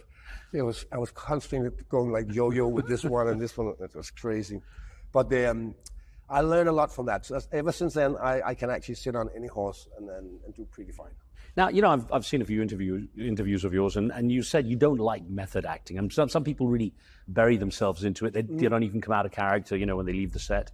What is it that bothers you? But I think there's a misunderstanding when I said that. I definitely don't hate method acting, but I think there is a misunderstanding of what that is, because the whole thing about preparation, you have to learn a certain trade. If you're cutting somebody's hair, you have to learn that in a film, or you need to be a way to learn something very specific. That's not method acting. This is just preparation. We all do that to a degree. Method acting is a fairly boring technique of being able to repeat certain emotional things, and you will attach it to a physical thing. For instance, like drinking a cup of coffee in a certain way will awaken some specific emotion in you. So it's quite boring, actually. But there is a fascination of people, living on the top of a mountain and for 2 years, and their real life children has to call them a different name. That I find pretentious. But as many other things, people who use that technique, you will find people who are fantastic actors and some who are not. And people who don't use it can be fantastic actor and some are not. Something that happened not long ago, actually it's an ongoing thing, is what happened in that movie Rust, that Alec Baldwin was shooting. Oh, right, yes. And it surprised a lot of people to know there were real guns used as props. That's a disastrous story, that one. Obviously, I wasn't there. I don't know what went down. We don't even have real rounds in Denmark. You just can't get your hands on them. So that's not an issue in where I come from. But having said that, even blanks are lethal. If you shoot a blank on a certain distance, it's a lethal thing because there's so much coming out of that barrel. So what happened on that film, I don't know. It's crazy when you hear when they break it down. Everything went wrong. What it made a lot of people wonder is how much preparation is there, how much safety. So how much have you seen in the time you've been in the movies, greater preparation for dangers or potential? I mean, the stunts. Yeah, it's obviously preparing to Denmark is an infancy of stunts and stuff like that. We don't have an enormous industry, so there's a few people running that. But safety has become more and more important. And it is definitely in England and America. I mean, it's because people are suing each other left and right if something goes wrong, right? But it's always been, since I started, it's always been like I have a responsibility for checking the gun I get and look at it and show my fellow actors that it's empty or that it's a blank. It's always been the case, so I don't know what went wrong there. One thing occurred to me just on going back to the cinematic worlds. You actually acted with your older brother, Lars, on the Star Wars movies. How much competition is there between the two of you? There's always brothers competition, I guess, but I think we're very proud of each other. I'm very proud of what he's achieved in his career. And he's been doing a lot of theater in the beginning where I kind of leaned towards film. So that was also kind of an icebreaker. We had our own domains, and now he's breaking into mine a lot more, and he's doing really well in films. I'm just very proud of him, and I think it's mutual. He hasn't had any superpowers or wizardry yet, though, has he? He's done. I think he did a thing called The Witcher, where he has some superpowers. Right. Yeah. Whether they're bigger than mine in Doctor Strange, I'm not sure about that. And we have to remember one thing: I invented the Death Star. That's right. Actually, I was going to ask you. You come to Astana. My favorite building here is the Expo Globe, which everyone calls it. Isn't it almost identical? It's fantastic. Yeah, it looks almost identical, and it's beautiful. There's actually a funny story about my brother and the Death Star, because we spent Christmas together a few years ago, and he, as a present, he got the Death Star in Lego. Right, a gigantic project, right? And immediately he sat down on the table and started building it. And I was like, I didn't even think about it. And then he was fumbling around, and I realized, hold on, I'm the one who created it. I should give him a hand. Did you put a bad brick in there so it could all fall apart with the right knowledge? Now, let me ask you, I was interested to hear how you said you'd love to be in a movie with Buster Keaton and Bruce Lee. I was trying to imagine what that movie would be about. Yeah, I don't know. It doesn't matter. We'll figure something out. Those are two iconic characters in this business, and both of them meant a lot to me when I was a kid. Bruce Lee, for obvious reasons, as a young man, you just identified with what he was doing. It was the elegance of and his skills were insane. But he also had that insane charisma, screen presence, that could travel from Asia to America. There was a bridge between those. He had that American side as well. He was very photogenic, and he could tell many things with just his face. And obviously, Buster Keaton was a master of that. And you know, they always said he's never smiling, but look carefully. It's a small one, but when he does it, the sky opens. So it's always been fascinated by both of them. Bruce Lee in particular was, I knew his story, of the same kind of passion for Kung Fu. He was desperate to get into movies and to break into them in a big way. You actually started quite late. You were about 30 when you first started. I was 30, yeah. Well, I started late with everything in my life, I think. It's funny, I always seen myself as the youngest in the class, which I was the youngest ever, but it turned out that it's not true. I started late.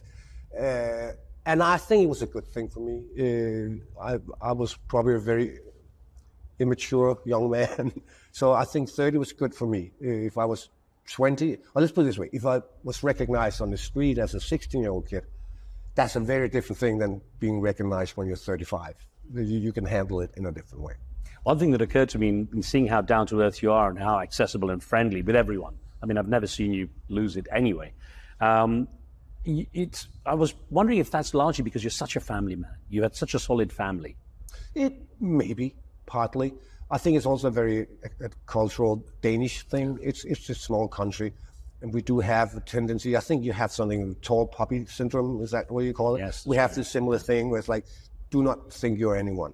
So I think we had that from childhood on, and people are knocking on the head with that always. So I think it's just part of our culture that we don't think we're standing out.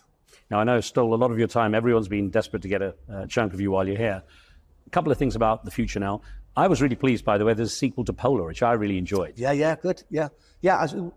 We're working on it. We'll just have to test a lot of things that has to be going up in the same unit, but it's a working process. You suffered a lot in that. You even lost an eye. I mean, you can't. Yeah, but also in real life, I think that's the one film I hurt myself most on. I was in all the stunts. It was unbelievable, constant that something went wrong. I did my stunts, And then final thing was I know you're proud of the fact you're in Mufasa. Yes, that's coming out. Yeah, that's going to be super. I haven't seen the entirety yet. I can't wait. And you're still the bad guy in that. I'm kind of the bad guy. I'm misunderstood guy. Lion. Yeah. It's an upgrade. I'm a lion this time, right? It's a very beautiful story, and we get to see how Mufasa became Mufasa and how Scar became Scar. And I think there will be a few surprises in there on that. I'm looking forward to that. Mads, thanks for giving me the time. Great to speak with you. Hope to see you again soon. Likewise. Take care. Thank you.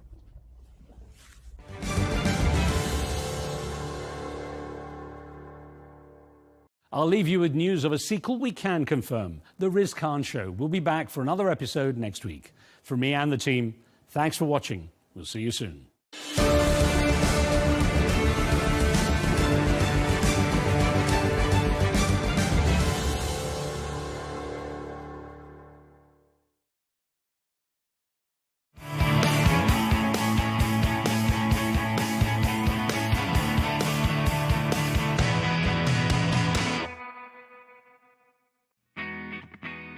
Hong Kong. Situated in the eastern region of China's Pearl River is Hong Kong. Its name roughly translates to fragrant harbor, as the city's natural geographic features make it an ideal water port. Hong Kong greatly embodies the Chinese concept of yin and yang, a balance of contrasting features. It's a modern city with a beautiful skyline, but at the same time, Hong Kong's roots are deeply rooted in rich Chinese and Buddhist cultures. Go urban and visit the cityscape for the biggest shopping malls and the best in modern architecture that the city has to offer, or take it slow by visiting the many age-old Buddhist and Confucian temples around Hong Kong. Because of its British colonial history, Hong Kong is also a veritable melting pot of East meets West cultures in Asia. You'll see that this is especially evident in the contrasting architectural marvels around the city.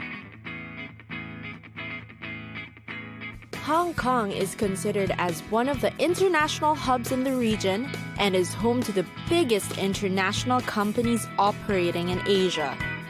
Hong Kong is also a food lover's paradise. Whether it's big fancy dining like Hong Kong's award-winning Tim Ho Wan, or just your hole-in-the-wall food stop, there's bound to be something for you. Of course, no visit is ever complete without some must-see destinations. If you're going to Hong Kong, don't forget to check out the Tan Tian Buddha, a giant 112-foot bronze statue depicting Buddha, which is located in Hong Kong's Lantau Island.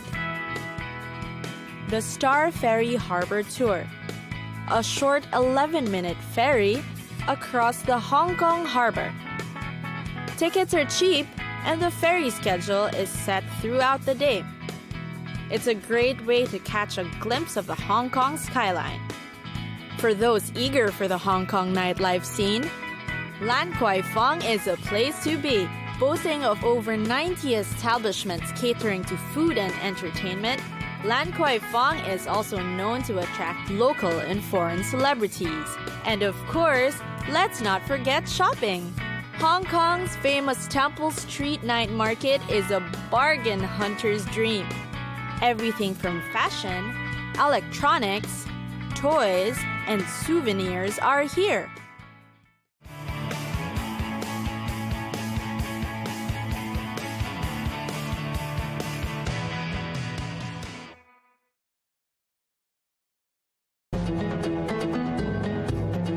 Our journey of the history of Arab manuscripts has taken us to the Far East, China, and the year 105 AD.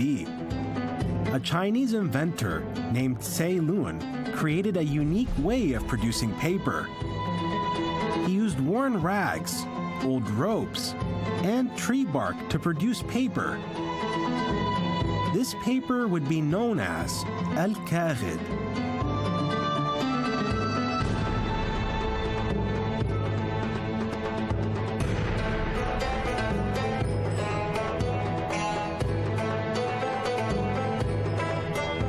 The Chinese inventor Cai Lun prepared the first paste used to make paper from woven fabric. He sliced it up and mixed it with water, and then he would press the water out. He also prepared paste for paper out of hemp pulp, bamboo, and mulberry bark. The Japanese also used natural products to make paper. There are many stories about how paper arrived to Arab countries. However, most of them overlap with the possibility that in the summer of 134 Hijri, the Arabs captured some Chinese people in one of their battles in Central Asia and took them to Samarkand.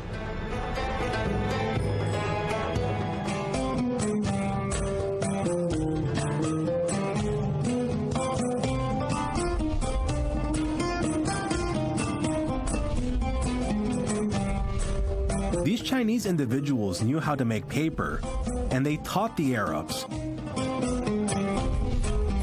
Al-Kaghid is an Arabized word for paper. It is said to be a Persian word of origin, and there is a possibility that it is a Chinese word in origin. The manufacturing of Kaghid paper was very meticulous and took several days to finalize. White hemp, which is a fibrous plant, would have its threads and fibers extracted from its bark to manufacture paper. The hemp would be soaked in water, then combed down with a brush until it softens. Lime water is then added, which involves using a white substance prepared by heating limestones in special kilns. It is then left to cool and have the water drained from it. The water is used to soak the hemp for several nights.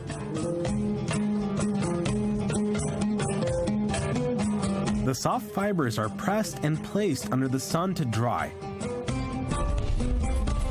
At night, the fibers are returned to the lime water once again, and left again till the morning to be pressed once again. This process goes on for 3 or more nights, till the fibers whiten. They would replace the lime water twice a day.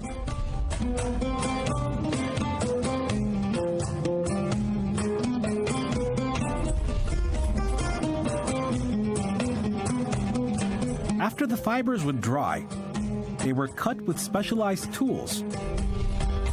They were then soaked in fresh water for 7 days. And this water would be changed daily until the lime water residue would wash out. The fibers would be pressed delicately in a mortar and pestle, or moist, until they flattened out, and there were no knots left.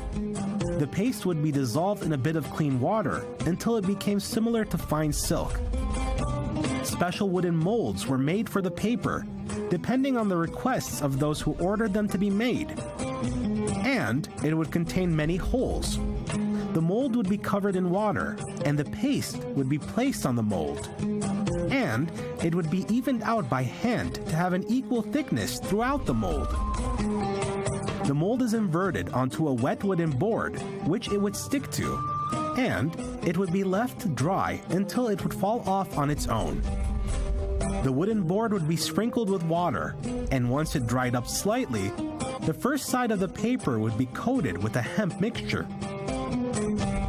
The first side is placed on a wooden board, and the other side is coated in the same manner.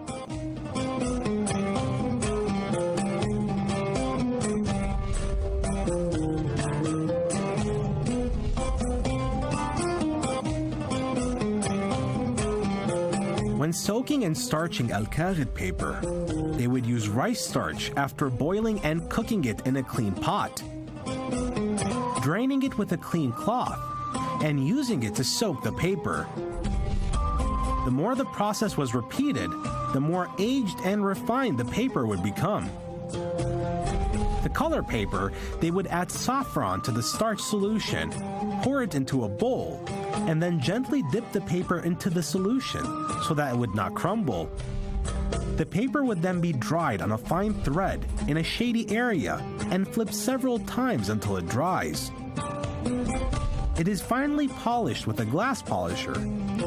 This paper would be finally ready to be used.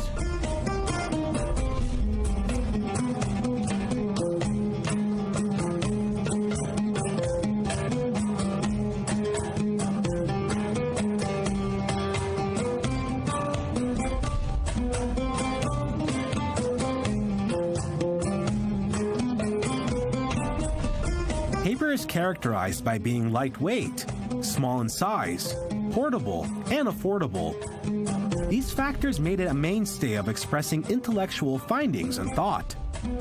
It was used in the art of calligraphy, especially in the Islamic East. All of this made al-kagid paper a strong competitor to papyrus and parchment. The Abbasid Caliph Harun al-Rashid ordered that people only write on al-kagid paper, and that was because leathers were capable of being erased and reused, which made them susceptible to forgery. This is contrary to paper, which would be ruined if someone tried to erase something off of it. If a person tried to scrape or rub off something, then markings would be evident. In addition to its other advantages, paper was widely used in writing manuscripts. Despite the use of parchment attempting to hold on to its relevancy, it became one of the tools of scholars, commoners, students of knowledge, writers, merchants, paper makers, and those of prestige and power. Al-Jahiz said the following about paper: "It is sufficient for a person to carry a little bit of paper with their belongings and provisions due to how lightweight and small it is, unlike leather, which is heavier. If a person wanted to carry enough to last the duration of their travels, it would not suffice to carry a camel's worth."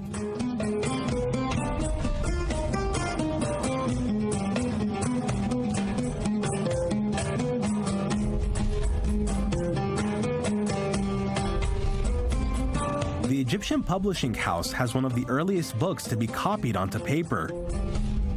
It is a manuscript titled The Risala in Fiqh by al-Shafi'i, and it dates back to the beginning of the 3rd century Hijri. The oldest Arab manuscript written on paper, according to the latest data, is the Etiquette of Philosophy by the writer Hunayn bin Ishaq, who passed away in the year 260 Hijri. This manuscript is still preserved in the library of the University of Tehran, and it dates back to 249 Hijri.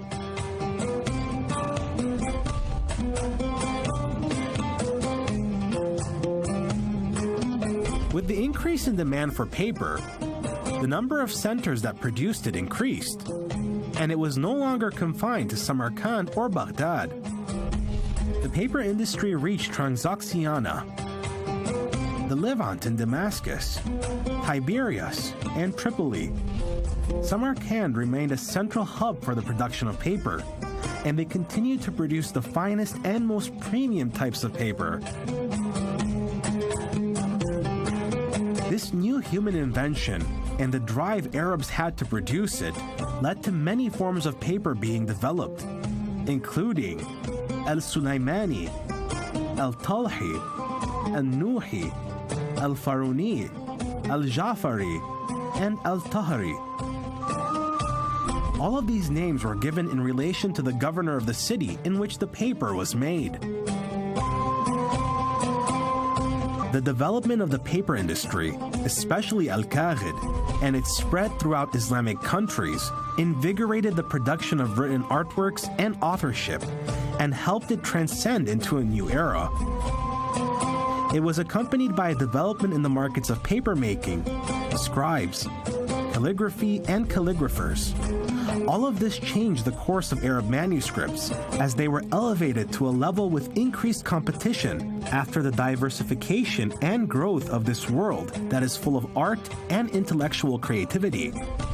This made us delve further into exploring the depths of our manuscripts to stand at the tools of the greats of our history as they explored, mastered, and created.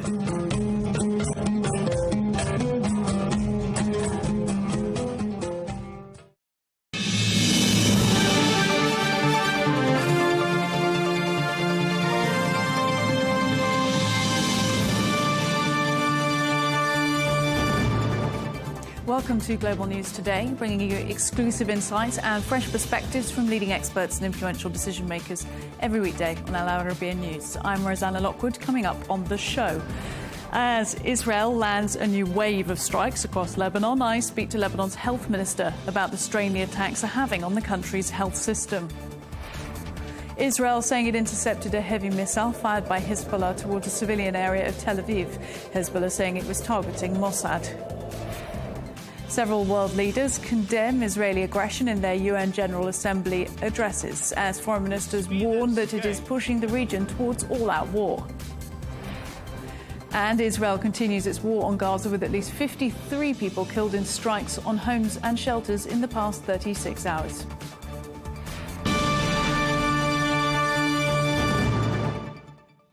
Well, Israel has escalated its bombardment of Lebanon, with fresh strikes launched in both the north and south amid rising regional tensions.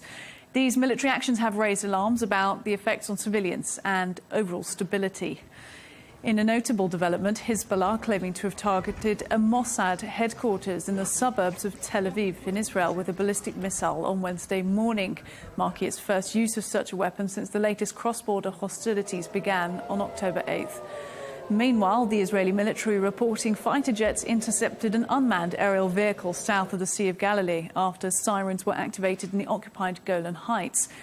The UAV, which reportedly originated from Syria, entered Israeli airspace, but no damage or casualties have been reported. Well, for more on the situation in Lebanon, I'm joined by Lebanon's Health Minister, Dr. Firas Abiad. Sir, thank you for making time on a very busy day. In fact, I believe you were at the international airport there in Beirut this morning, receiving some aid. Talk to us about that, for starters. So good afternoon. Indeed, I was in the morning at the Beirut International Airport, and I was receiving aid from Turkey. This is not the first shipment of aid that is sent to Lebanon. We've also received aid from Iraq, from Jordan, from Cairo. And I think that this is a show of solidarity that some of our, friends and neighbors are, sending to Lebanon to support us through these difficult times. Would you invite more aid from international parties? We have been talking with our Ministry of Foreign Affairs, and I think that there has been a lot of inquiries to Lebanon on how they could support the health system particularly. And indeed, we have sent, our needs, and we are expecting to see more of these shipments with time. Let's talk about the health system and how it's coping, given your brief. On Monday, and I don't need to tell you this, you were there and dealing with it, but for our viewers, Lebanon recorded more casualties than in any other single day since the 15-year civil war that started in 1975. A huge amount of casualties in one day. How did the health system cope? Well, it was quite a difficult day for us, especially that, in last week we had also to deal with different incidents where we were, Israel attacked Lebanon through detonating communication devices or with direct hits on some of the residential areas in Lebanon as well.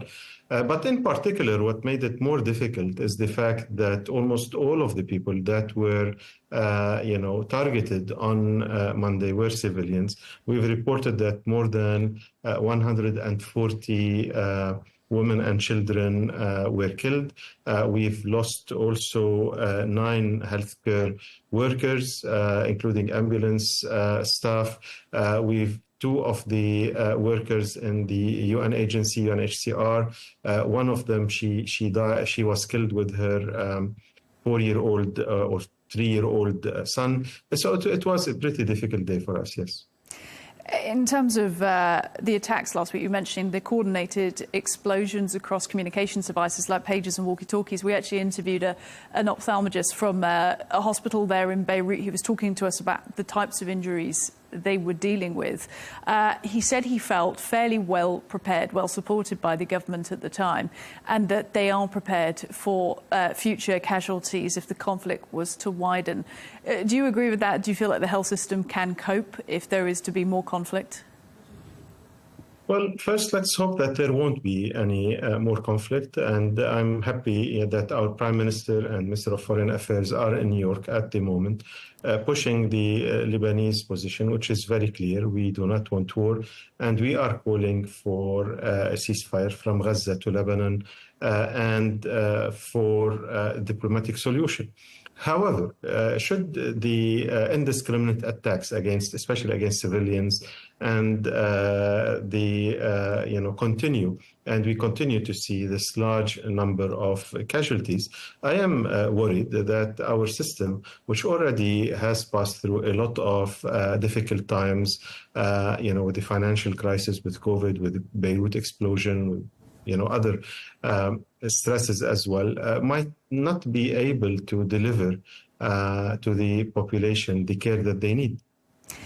In terms of the population and how they're dealing with this, you're talking there about a nation that has been through so much, not only over decades, but certainly in recent years.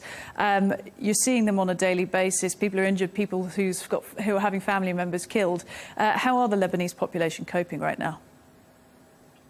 Well, it is extremely difficult times for them. Also the fact that, with these indiscriminate attacks, a lot of innocent people have lost their lives.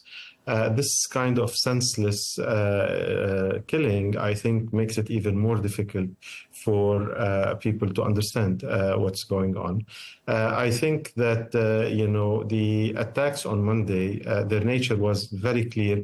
Their aim is to create a sense of terror, to terrorize the population and to force them to have a mass exodus. And unfortunately, this is what we have been seeing. We've seen tens of thousands of people fleeing their homes, their villages, their towns, and moving to what they think are safer areas. And I think that, at the moment, we have at the health sector, we have to deal with these two fronts. On one side, the casualties, and on the other side, the internally displaced and their health needs. And mental health needs as well. We've been speaking to clinical psychologists based in Beirut over the last couple of days about the mental stress that's being put on the population. In terms of you and how you're dealing in the job, I mean, this must be, in your career, one of the biggest challenges you faced. I fully agree. I think that, looking at a lot of those patients, the physical scars are easy to notice, but the mental scars are more difficult, but they tend to have a bigger effect. Whether we're talking about the actual patients or even the physicians and the healthcare workforce that's taking care of them.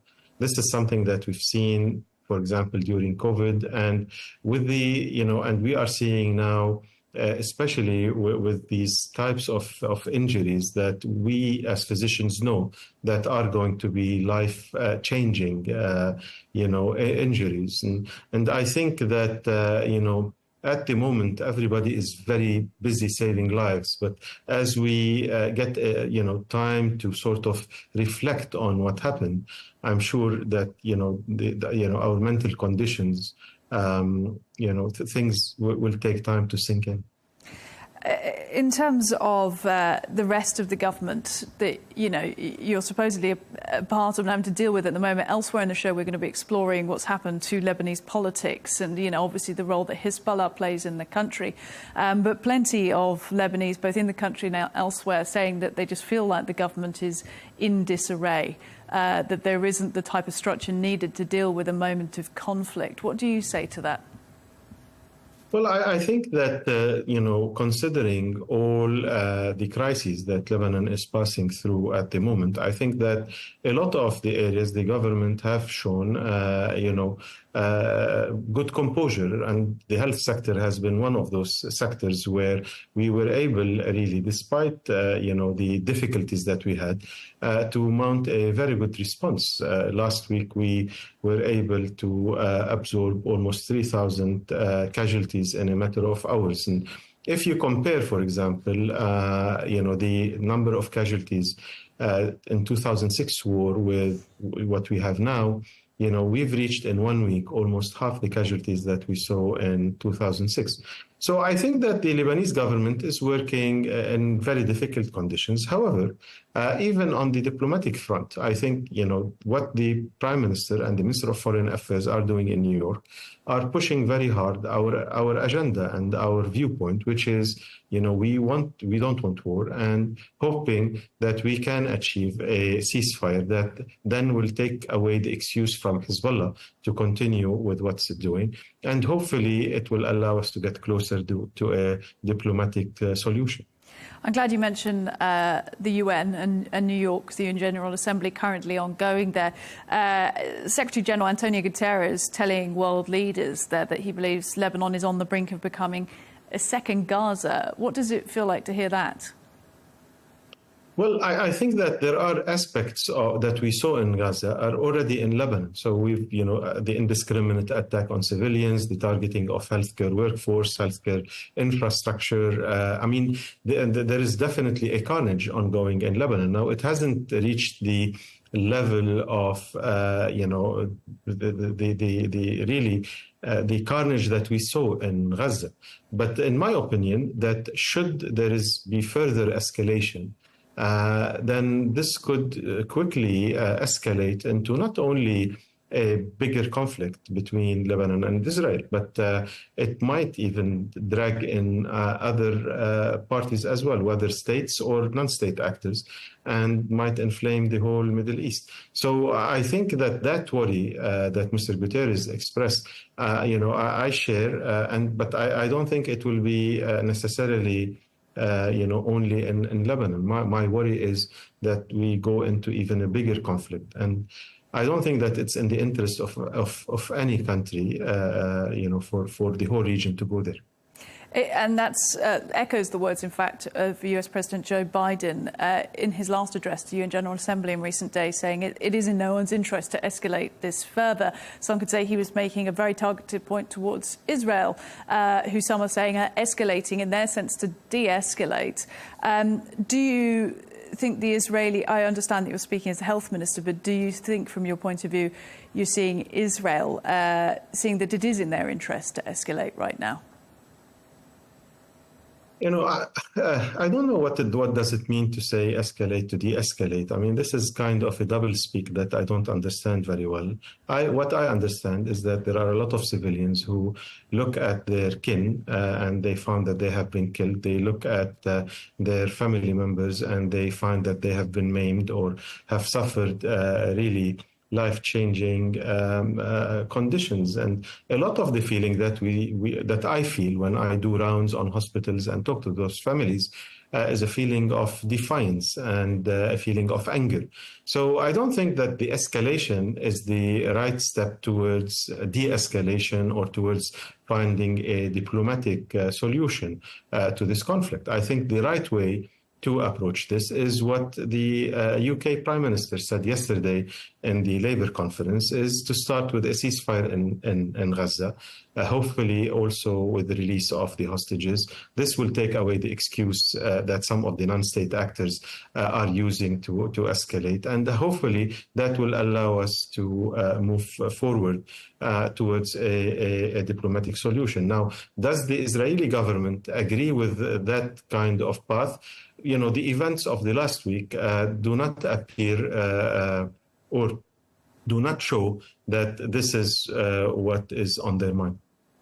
In terms of the way that Israel is conducting its attacks, we saw obviously the explosions of pagers and walkie-talkies last week. They haven't officially taken responsibility for that yet, but many people saying Mossad were behind it. But in terms of the aerial bombardment as well of what's happening over Lebanon at the moment, what type of injuries does that result in? How aggressive are the tactics from a health point of view when you're seeing the injuries come in? Well, they are pretty aggressive because, definitely there has been much development in weaponry. And we are seeing now that there are weapons that are being used that have a devastating effect on people. Now, what adds to that is the succession, which means that, a lot of the hospitals are working almost at full capacity. And it means that sometimes patients, when they are brought to the hospitals, you might not be able to provide them with the necessary care early on. And that in itself might lead to worse outcomes. So I think that, also what is worsening the situation is the targeting of ambulances and healthcare workforce. Today, we had 2 attacks which were extremely near to 2 of the largest public hospitals in the south, one in Nabatea and one in Tibnin. And that also, as you know, when you target these hospitals, it also impedes access of the injured to proper healthcare. So I think that whether it is the weapons used, whether it's the methodology, whether it's the indiscriminate nature, whether it's the targeting of ambulances and healthcare workers, all of this, at the end of the day, they lead to the outcome that probably was intended, and that is to cause the maximum injury and harm possible. Well, another outcome of it is, could they be charged with violating international law? Well, I think that if you listen to the UN Human Rights Chief, Mr. Turk, the other day when Lebanon presented its case in front of the Security Council, he was very clear in saying that this is a clearly indiscriminate attack, which is a violation of the international humanitarian law. Also, when you look at the targeting of for example, healthcare professionals or healthcare vehicles. I mean, we've reported on Monday the attack on 19 ambulances and firefighting engines. Now, Israel cannot claim that it doesn't have good intelligence on what's happening in Lebanon. They seem to have excellent intelligence on what's happening. And therefore, this targeting of these healthcare facilities or vehicles or personnel seems to be premeditated, and that is also in violation of IHL or of the Geneva Convention. So I think that there is a very good case to say that these are indeed war crimes. But, for a state that has been indicted in front of the, International Court of Justice, but however, feel it has impunity to continue with its assaults on civilians, whether calling this a war crime or not, whether will it change any of their behavior, I will leave it up to the listeners to decide. And the official line we've been getting out of Israel over the last year with regards to Gaza and the types of attacks they're conducting there is that they're targeting Hamas terrorists in Gaza, and that it is necessary, therefore, to hit targets that include hospitals, that have included schools, that have included refugee camps in order to attack those terrorists. And yes, of course, there are civilian casualties as well. Do you have that same fear when it comes to Lebanon, that hospitals could also be on that list if there was considered to be, for example, a Hezbollah command station inside? This has been a repeated excuse that the Israelis have used to try to justify their actions, which, as I said, is baseless. And I think that none of what they mentioned in Gaza, was proven. On the contrary, the opposite was proven correct. And here in Lebanon, some of what they're saying, for example, people hiding cruise missiles in their homes. I mean, that is an insult to our intelligence, to be honest, to think that people can hide, these weapons in their homes. Or, for example, when they've hit today one of the most, a Christian area, which is politically diametrically opposite to Hezbollah, and say that Hezbollah is using that particular area to hide its weapons. I mean, really, I think this is, these are very, superficial and blatant lies. And I think that, the international community has a duty, really, to enforce its, international humanitarian laws, or at least to protect these laws, because without them, unfortunately, we really will go into a very, very dark future. In terms of the issues now that you're dealing with on your agenda, which must be enormous, part of that is the displaced people, because a lot of people have moved out to southern Lebanon north to get away from attacks, and there are people moving in and around and outside of the capital, Beirut, as well. What type of challenge does that pose to you from a health perspective? Well, it's a very big challenge because of the sheer numbers. I mean, we're talking about probably, the numbers, the true numbers are in hundreds of thousands of internally displaced population. And remember, these populations, they fled with the skin on their bodies, so to speak. But so we really have to, find ways to, address their needs. Some of them are patients with chronic conditions, with, dialysis patients, or patients with cancer on treatment. Some of them were pregnant women who, needs, access to birthing centers and others. Some of them are patients who have chronic illnesses. They need chronic medications, and they don't have neither the money nor the nor their medications on them. So we really need to provide for all of this, on top of course, addressing the other logistical issues such as food, shelter, water and sanitation, and others. Remember also that, this crowdedness in evacuation centers can lead to certain illnesses. Gaza suffered from polio. This was the first time polio was recorded in Palestine for an extremely long period of time. So I think that, it does pose a lot of challenges. And that's why in the ministry, we consider that we are fighting on two fronts, the casualty front and the internally displaced front. In terms of making sure that you have the resources required to then deal with those two fronts on the health front, nobody wants to speak about economics in a time of conflict, of course, but some economists saying that, what's happening to Lebanon right now could result in a contraction of 10 to 25% of the Lebanese economy within this year. How much does that concern you in terms of the amount of resources you'll have available for healthcare? Well, the government has prioritized the health sector, and we have been allocated parts of the budget to be able to address the needs of the population. So, and our focus is on the now, and to see how we can quickly mobilize resources to make sure that whether the wounded or whether the displaced have the required care. Whether medications or medical care that is required. Now, on the medium to long term, I think that, Lebanon has been suffering with, different different crises, and we'll see, how the effect on the economy and how that can be managed. Where do you see things heading from here? Israel saying that it's got more strikes ready regards to Hezbollah in Lebanon. What are you braced for in coming days?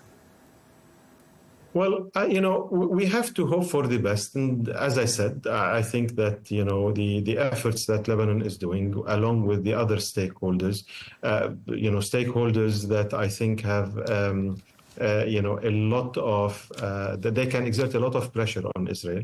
Let's hope that, all of the efforts that are ongoing now in New York will allow us to take the situation, de-escalate the situation, and take it into a better place. Now, am I optimistic? The answer is no. Unfortunately, I believe that the Israelis have made their intentions clear. It's clear that they are intent on escalating, and therefore we need to prepare for the worst. And that is what we have been doing with our hospitals and our healthcare workers and workforce and our friends. We've been trying to, increase our level of preparedness, upscale our level of preparedness for anything that might come.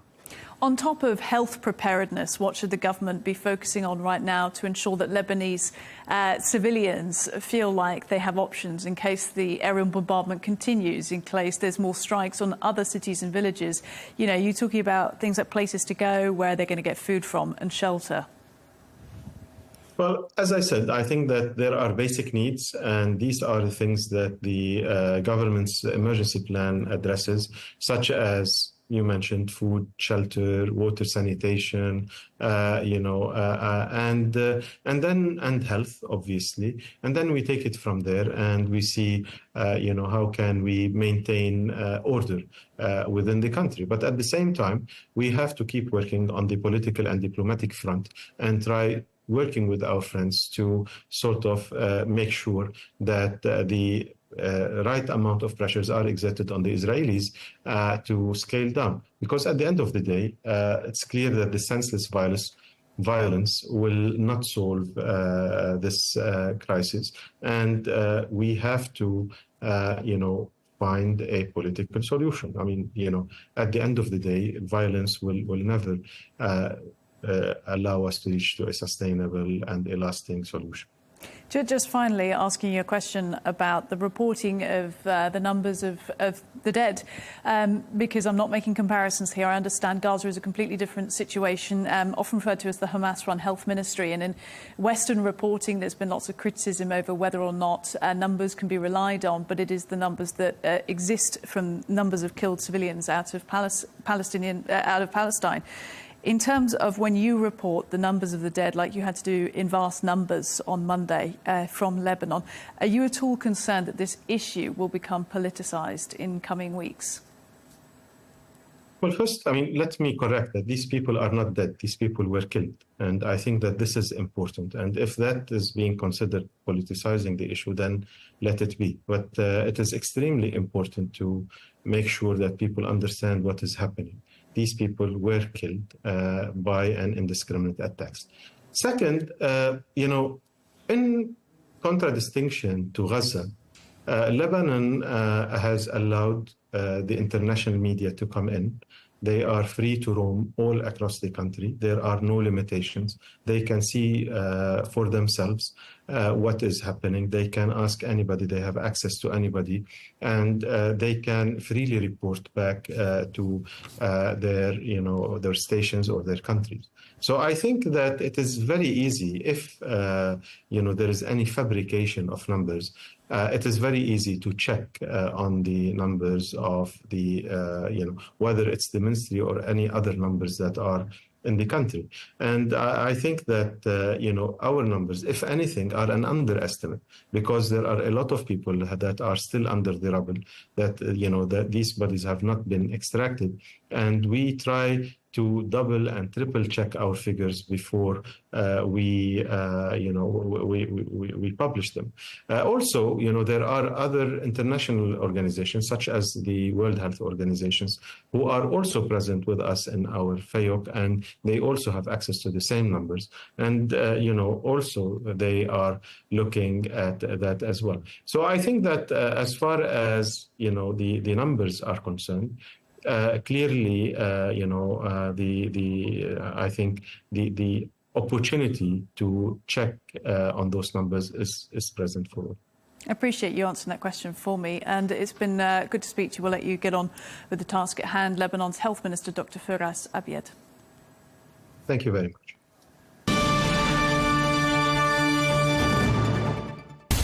From the White House to Gaza, Kyiv to Beijing, elections, economics and the environment compete with conflicts and other complex issues for our attention. In an age of fake news, deepfake and artificial intelligence, they've got to have a vote and a say. It's important to look beyond the loudest voice to understand the truth.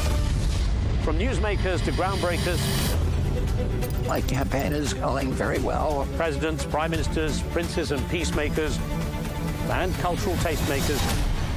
As Arabs, as Middle Eastern, we're too emotional. Join me on the Riz Khan Show for empowering conversation.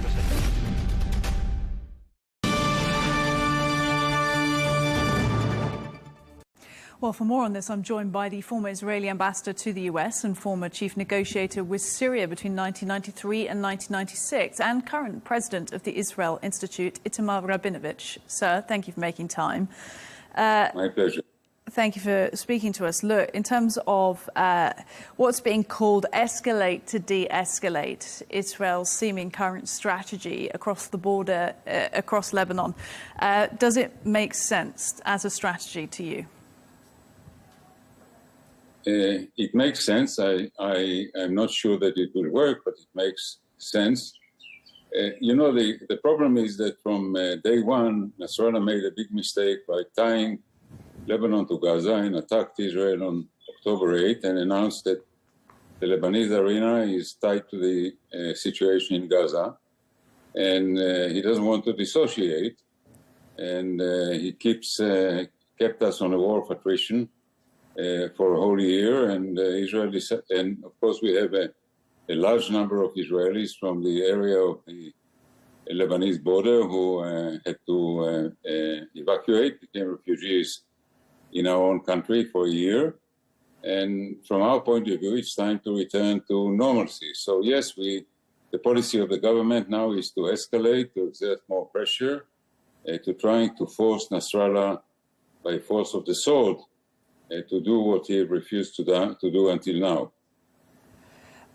In terms of Israel fighting on two fronts at the moment, because there have been continued strikes in Gaza over the last 24 hours as well, more casualties reported there, and at the same time, its strategy it's pursuing with Hezbollah over the border in Lebanon. You're talking there about Nasrallah getting involved in the situation in Gaza. Is that then, from your sense, Israel's trying to decouple it, to try and say that they're two different things?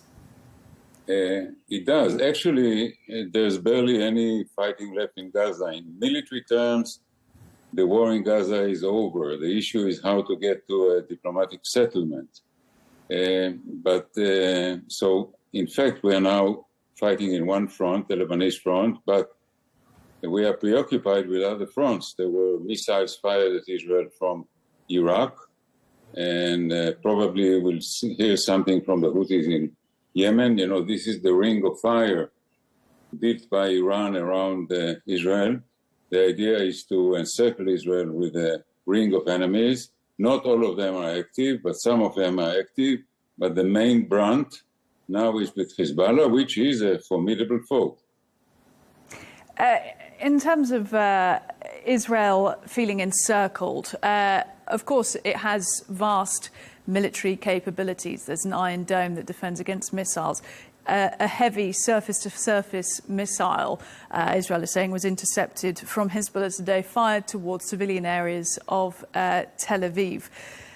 So do you think Israel is then justified to conduct vast air raids and aerial bombardments over Lebanon in response to those types of missile?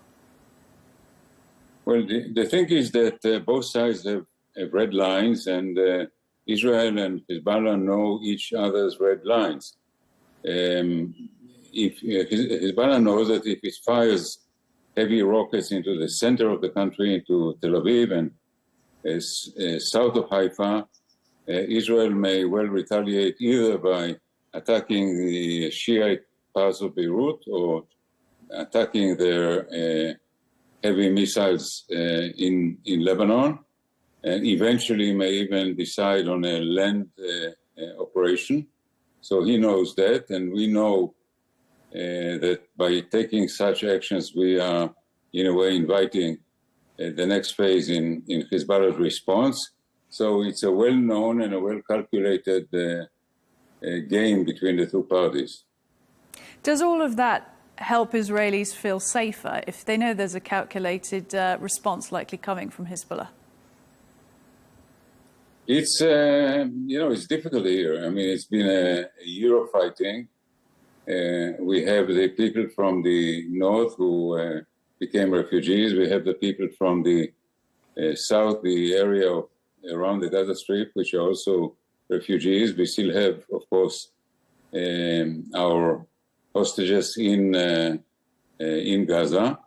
The economic price is staggering. I mean, to keep a country at war for a whole year is not easy. Israel's wars in the past were based, among other things, on trying to achieve everything with a swift blow.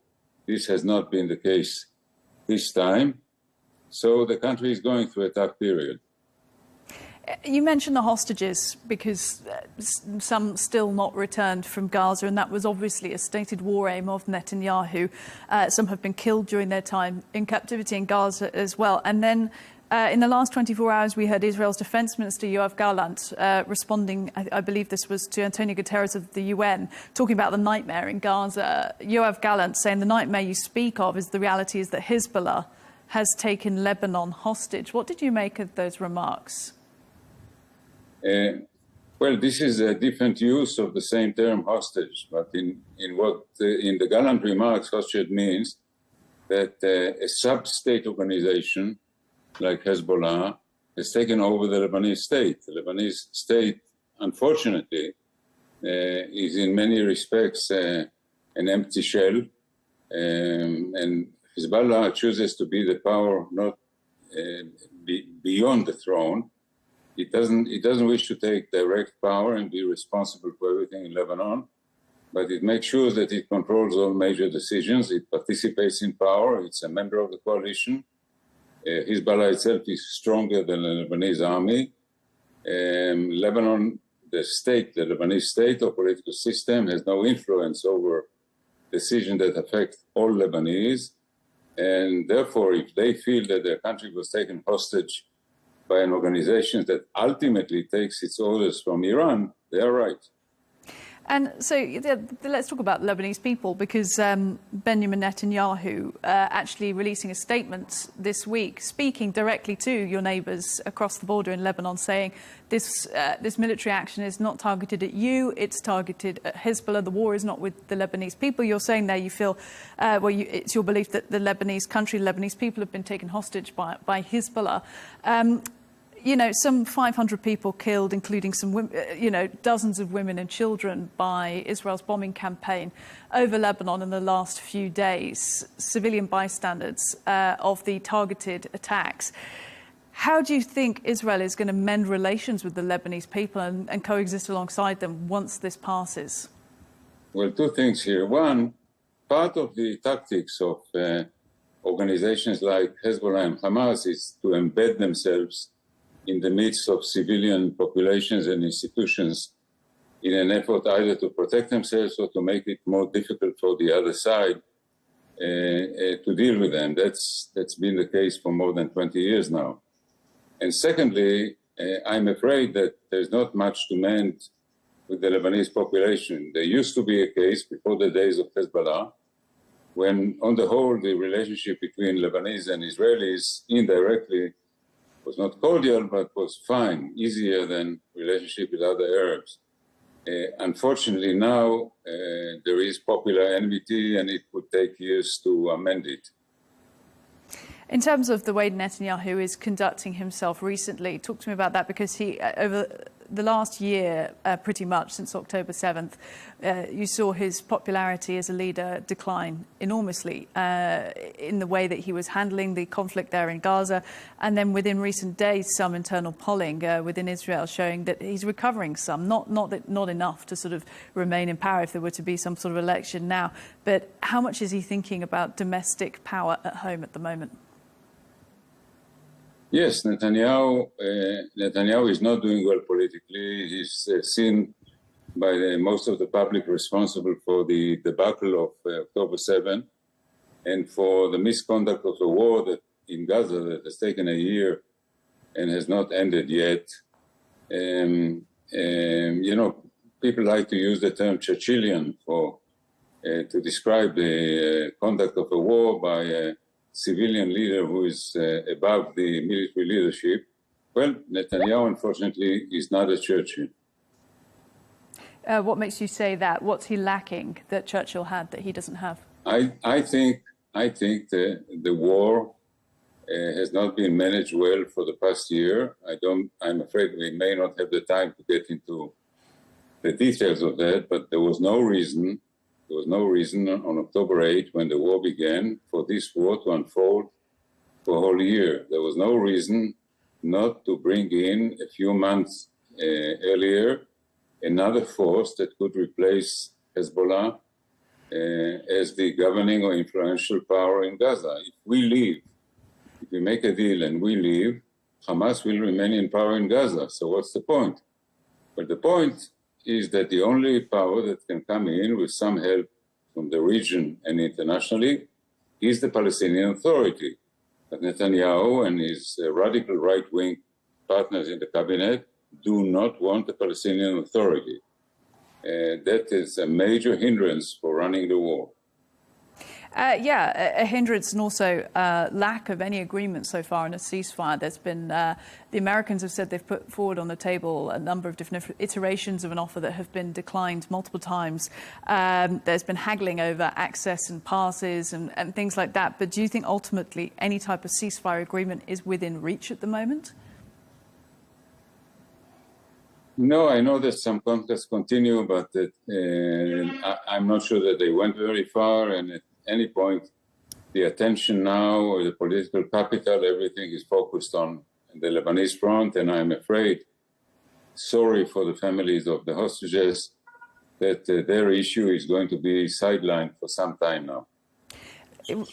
Returning to the... Also remember that... Go ahead, sir. Yeah, that there are elections in America soon. President Biden is about to vanish from the scene. This is not a good time for the United States to be a peacemaker in the region.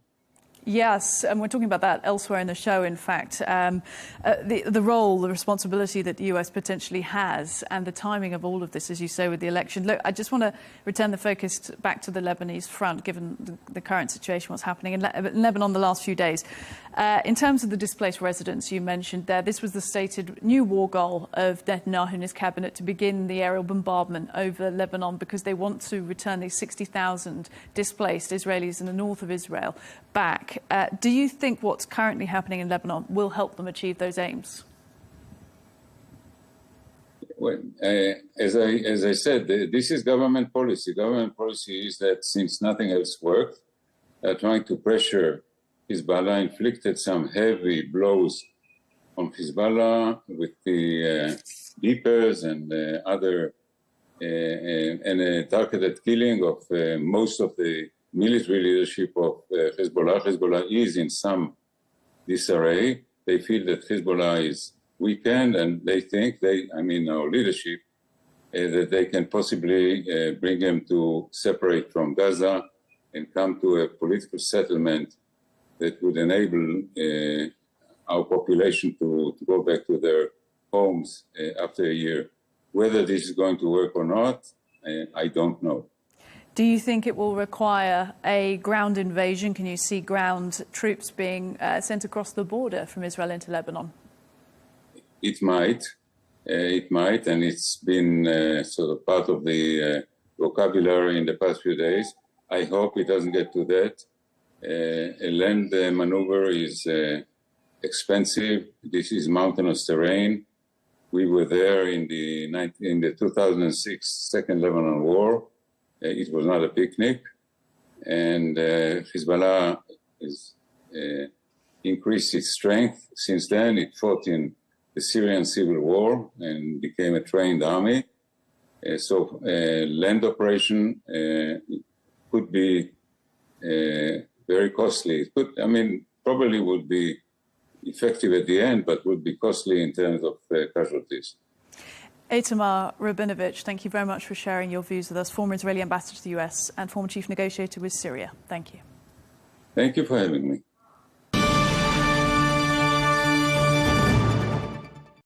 Well, for perspective of what's really happening on the ground there in Lebanon, especially the political perspective, I'm joined in the studio now by the independent member of the Lebanese parliament, Adib Abdel Massi.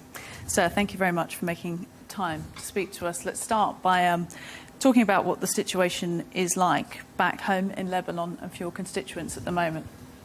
Well, as we speak, it's a big chaos. The south of Lebanon is fully destroyed, is almost fully destroyed. The attacks are all over Lebanon, especially the south, Bekaa, and few other cities. We have over 2,000 injured, 600 people died. Out of them, there are 52 children and 90 women. We have over 500,000 of intern domestic displacers in the other safe places. In my own area, we have almost now 10,000 people of southern people, southern Lebanese, who are seeking help. They are staying in public schools. They are staying in churches. Some of them were staying on the street for 1 or 2 days. So it's a complete chaos over there, and the situation is very bad. Is much worse than the war in 2006, and I think it's going to be. It's already a disaster on the Lebanese people. I hope the situation ceases as soon as possible. There's a lot to get into there in terms of how authorities are coping, how people are coping in Lebanon. But first, before we get any further, I'm interested to know what you're doing here in Dubai, speaking to us in the studio. What you hear? Actually, my job is in Dubai. I'm residing in Dubai for the past 26 years.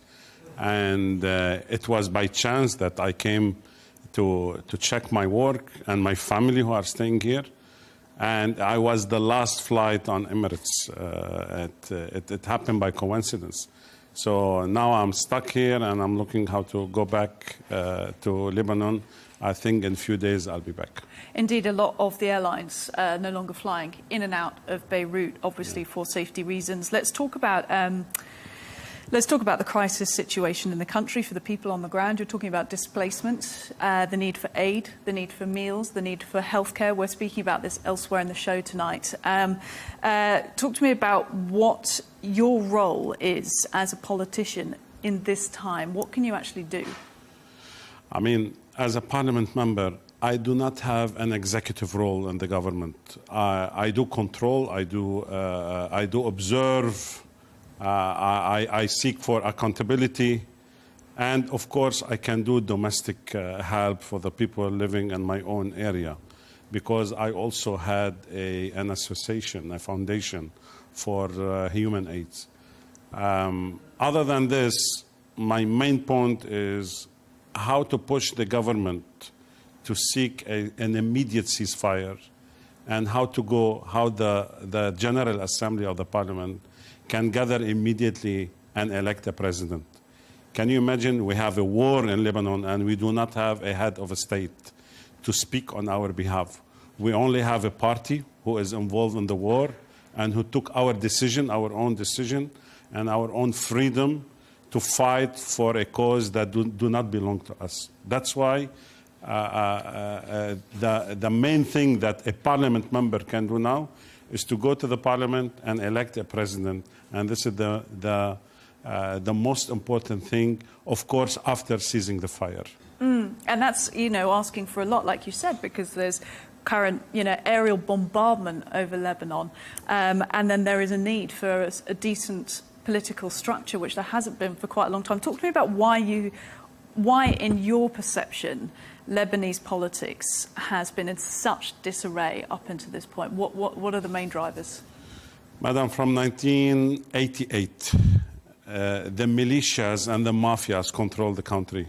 We haven't seen even one day without a control of other country on our own state.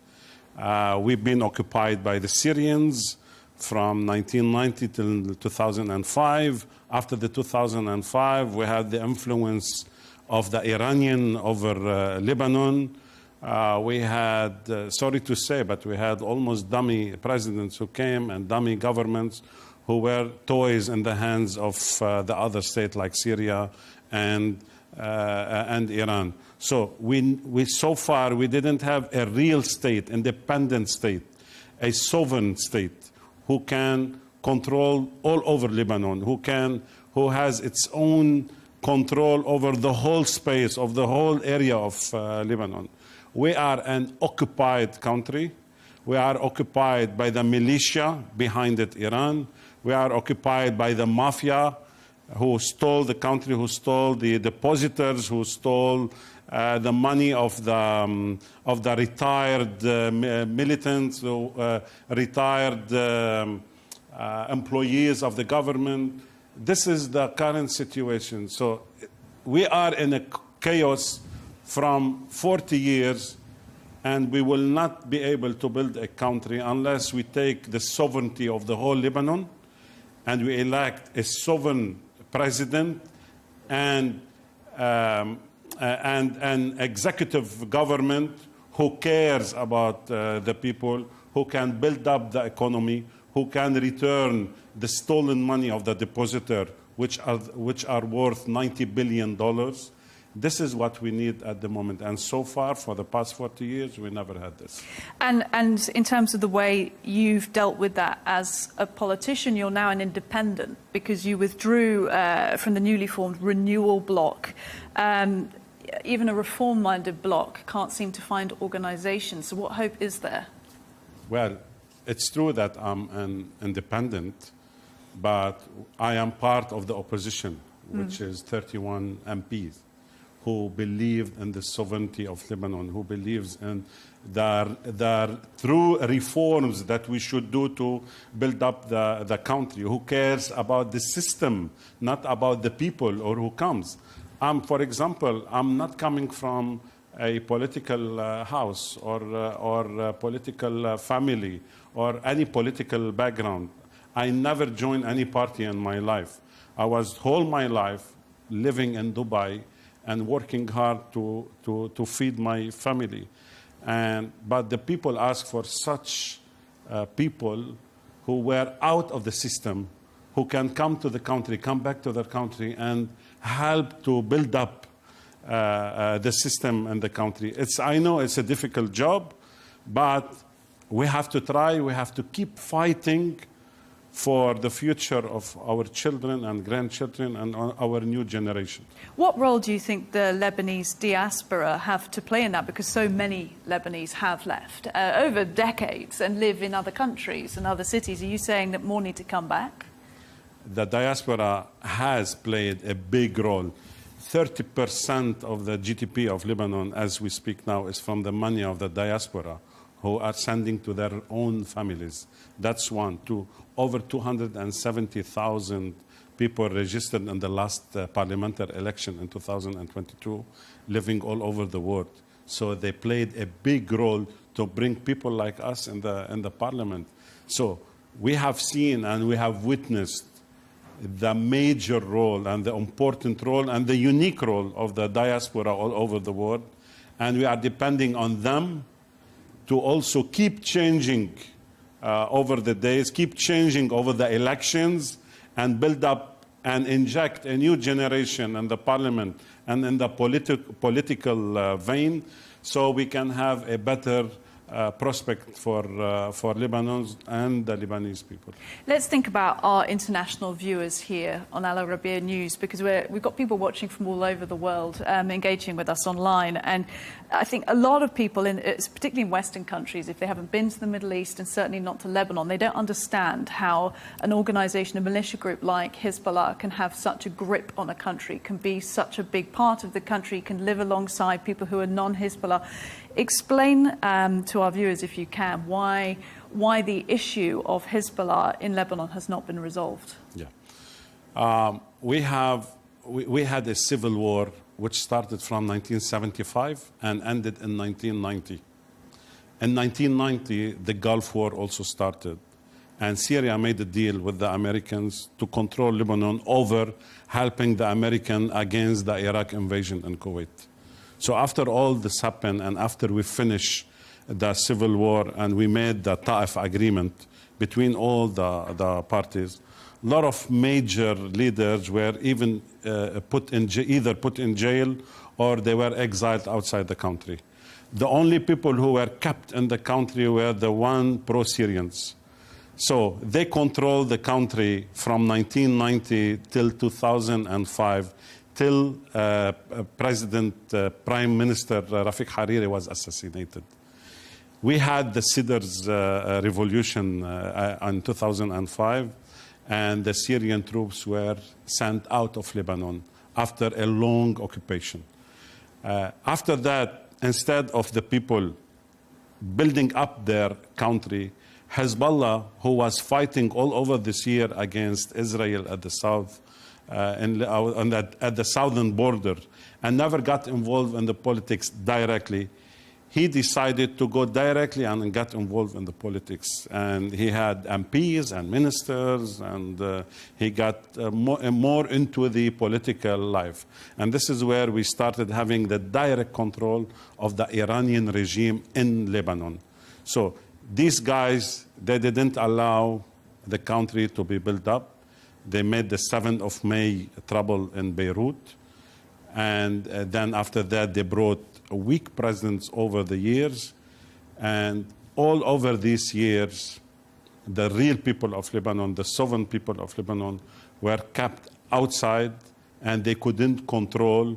And even whoever came back, either he got involved with Hezbollah, he made a deal with Hezbollah, and they controlled the country over corruption, or the good people stayed in the opposition, like where I am today.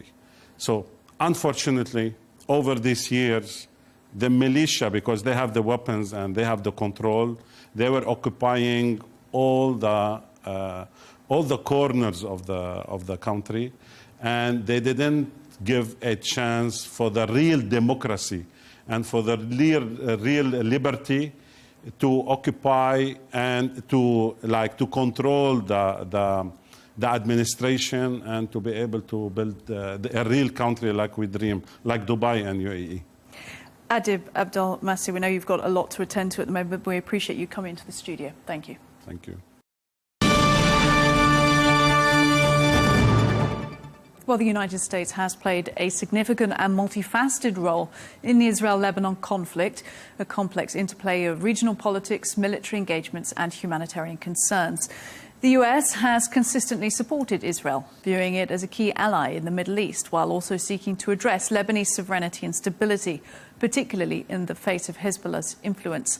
Balancing these interests has proven challenging, but through various administrations, the US has aimed to facilitate dialogue and peace while grappling with the intricate realities on the ground. Speaking at the UN General Assembly yesterday, President Biden, in his final address to leaders, calling for calm. Full-scale war is not in anyone's interest. Even if the situation has escalated, a diplomatic solution is still possible. In fact, it remains the only path to lasting security to allow the residents from both countries to return to their homes and the border safely. And that's what we're working tirelessly to achieve.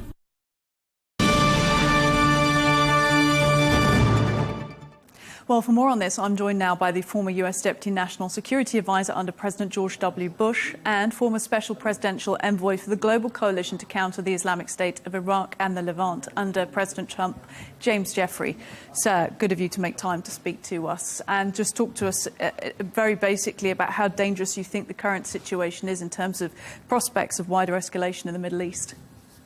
Well, thank you for having me on. Well, this obviously is a very dangerous situation, but I would put it in a different way. Iran's development of a whole set of proxies as part of its 20-year campaign to seize effective control of the Middle East, with Israel as one of its targets, is the underlying danger to the region. And this danger has become acute on the 7th of October. Everything we see since, including this campaign in Hezbollah, has to be placed in that context. Israel believes itself, I think correctly, and I mean the state of Israel and the people of Israel, not just Netanyahu, that they are in an existential fight and that they have to deter Hezbollah, Hamas, and other Iranian proxies from continuing these attacks. And in the end, they'll do whatever it takes to stop it if the United States or other countries cannot persuade Hezbollah or Iran to cease. Yeah, I find it interesting the last few days during this breaking news cycle. I've spoken to a couple of your colleagues from various, especially Republican administrations stateside, who have re-emphasized again and again that we should be focusing the story on Iran and the way that they have maybe this has been a very, very long-term strategy. We know that through their proxies, but that the focus should be there. So let's think about what we've heard from them in the last sort of 48 hours. Iran's Supreme Leader Ayatollah Ali Khamenei saying Hezbollah has been victorious and saying Lebanon's Hezbollah, which is standing up firmly for Gaza and putting itself in the middle of these bitter events, quote, is taking part in the jihad on the path of God. That will probably come as strong words of support for Hezbollah in these times, you would think. Yes, although it's also interesting, it's emphasizing that Iran's strategy is not to get involved itself, but to do this through proxies, and that's been my experience in Iraq and Syria and elsewhere over the last 20 years. Secondly, that could be read as, okay, Hezbollah, you've made your point. Iran has an interest in Hezbollah preserving its long-range rocket and missile capabilities against Israel as a deterrent to Israel strikes on Iran. And therefore, these are at risk. So Iran has a complicated position as well.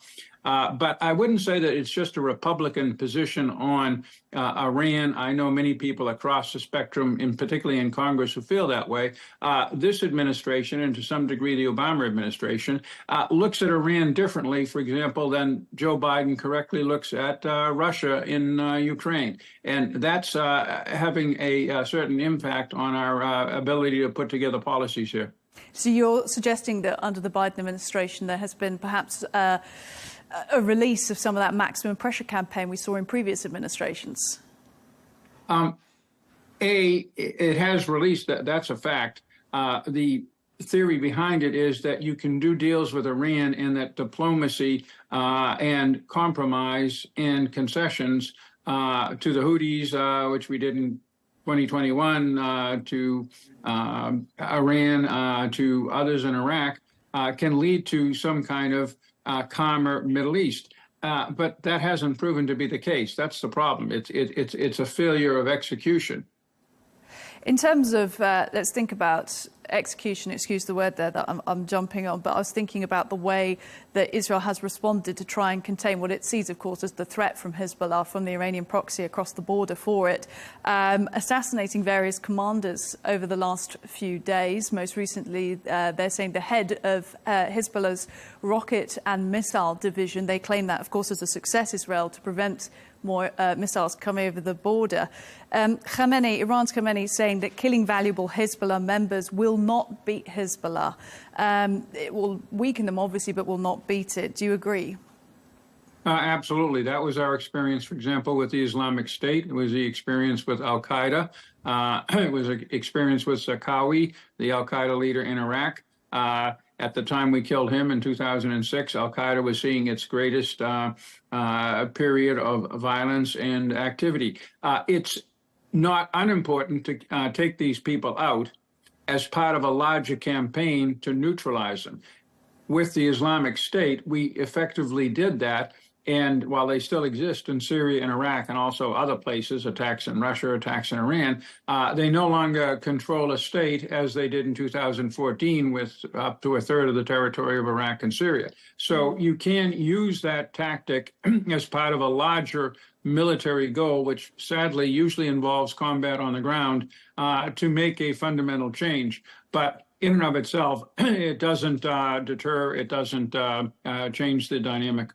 Because there was discussion over the last few months with the situation happening in Gaza and Israel's strategy to try and take Hamas out root and branch, or at least anybody responsible for October 7th, that all it would do would be to create a new generation of extremist fighters. Are you saying then that the strategy of trying to go in and take out the threat, the enemy, as they see Israel do, of course, Hamas and Hezbollah, root and branch, it can work? Do you think they could achieve that goal? Oh, absolutely. And look, I've been involved in a dozen of these things beginning 50 years ago in Vietnam. When you're dealing with a population that's sitting on the fence, it's true that too violent a campaign against insurgents will simply create more insurgents. But in a place like Gaza or in a place like Lebanon, which are basically under the control of excuse me, these terrorist organizations, they don't need inspiration to recruit people. They'll just recruit whoever they want. But essentially, what you can do, and the Israelis have largely done this in Gaza, we did it largely in Syria and Iraq, is reduce the ability of a terrorist sub-state actor to have a major offensive military capability. Hamas clearly does not have that anymore. How long that lasts and what the long-term situation in Gaza is, that's another question. But for the moment, there's a military success there. Israel hasn't achieved that military success, obviously, with Hezbollah, and it's trying either through military means or through the U.S. diplomatically to get something like a similar success. And in terms of the byproduct of that type of strategy, as you yourself mentioned, unfortunately, of course, it often engenders ground conflict. We haven't yet seen sort of foot soldier invasion into Lebanon. We did, of course, see it over the previous months in Gaza. There is a huge civilian casualty toll in that type of thing.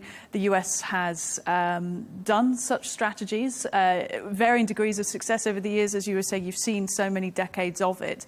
In terms of the way that you see Israel carrying out this strategy to try and get sort of root and branch Iran proxies weeded out, how would you advise them to do that by limiting civilian casualties? Because so far, many would say they haven't.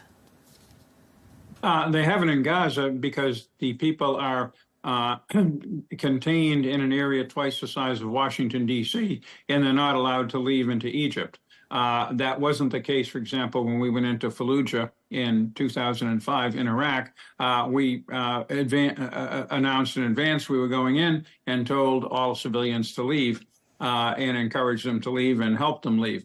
That is what will happen in Lebanon. So it's not quite the same as in Gaza, but nonetheless, a ground offensive is a very serious step, particularly against a sovereign state, in this case, Lebanon.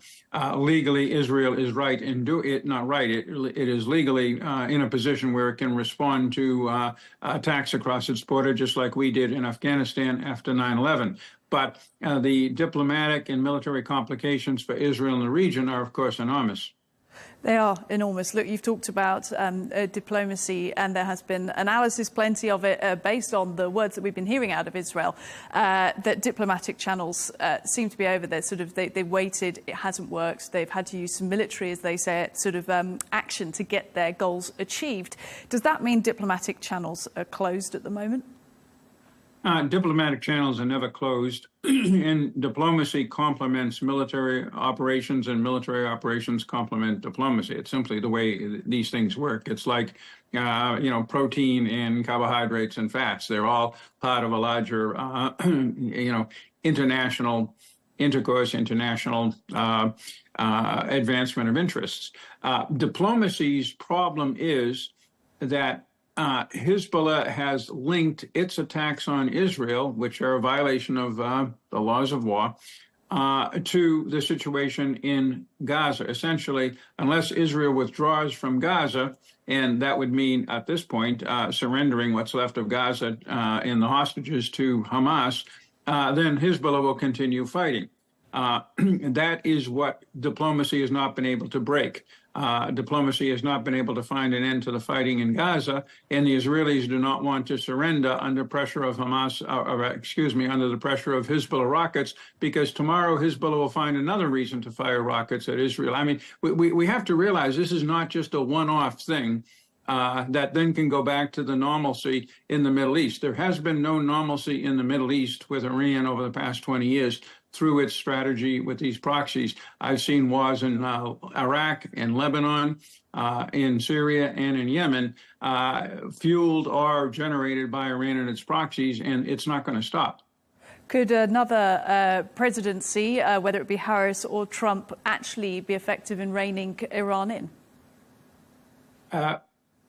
Donald Trump was, of the four, since Bush 43, Donald Trump was the most effective in that we actually had a strategy of prioritizing contesting Iran in Syria. That was my job, in Iraq and in Yemen. It had some success. It also had some failures. We didn't respond to the strike on the Saudi Aramco facility, but we did take out Qasem Soleimani, and we had some success in Iraq. It's not an easy strategy. I have to underline this. It's not a magic solution.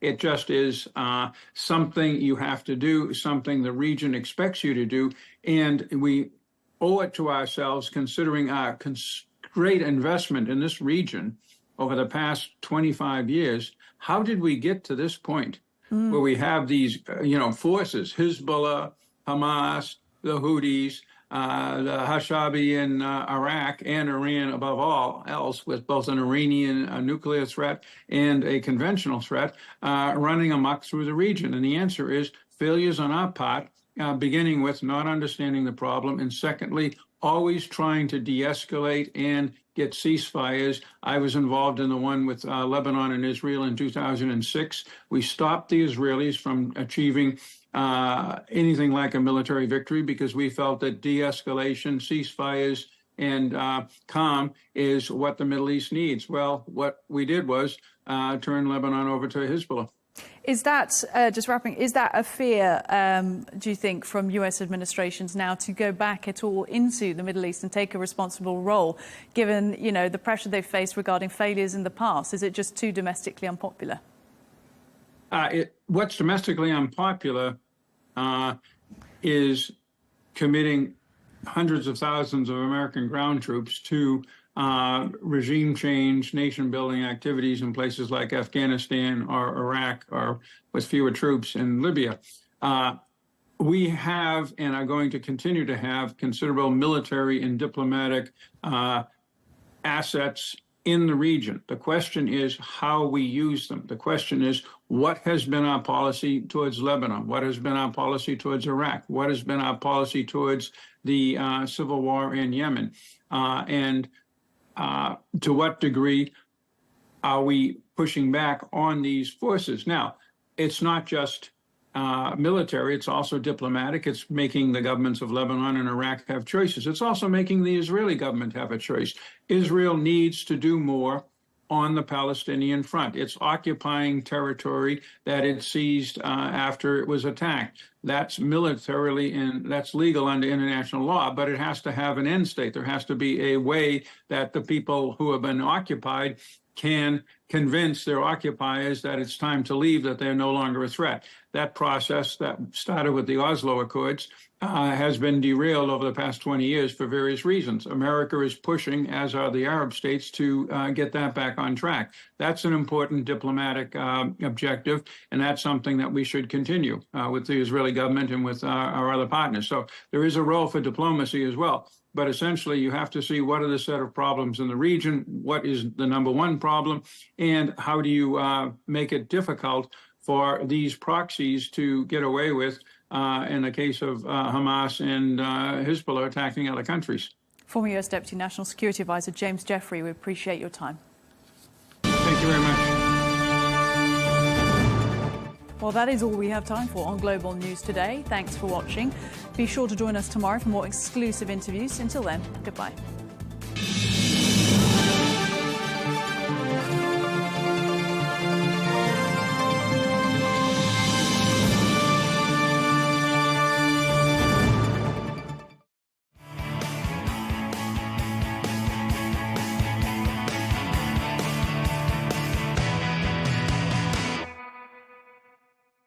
Los Angeles. The entertainment capital of the world? Los Angeles. The cultural hub boasts of more than 300 museums and tourist attractions. And yes, great weather.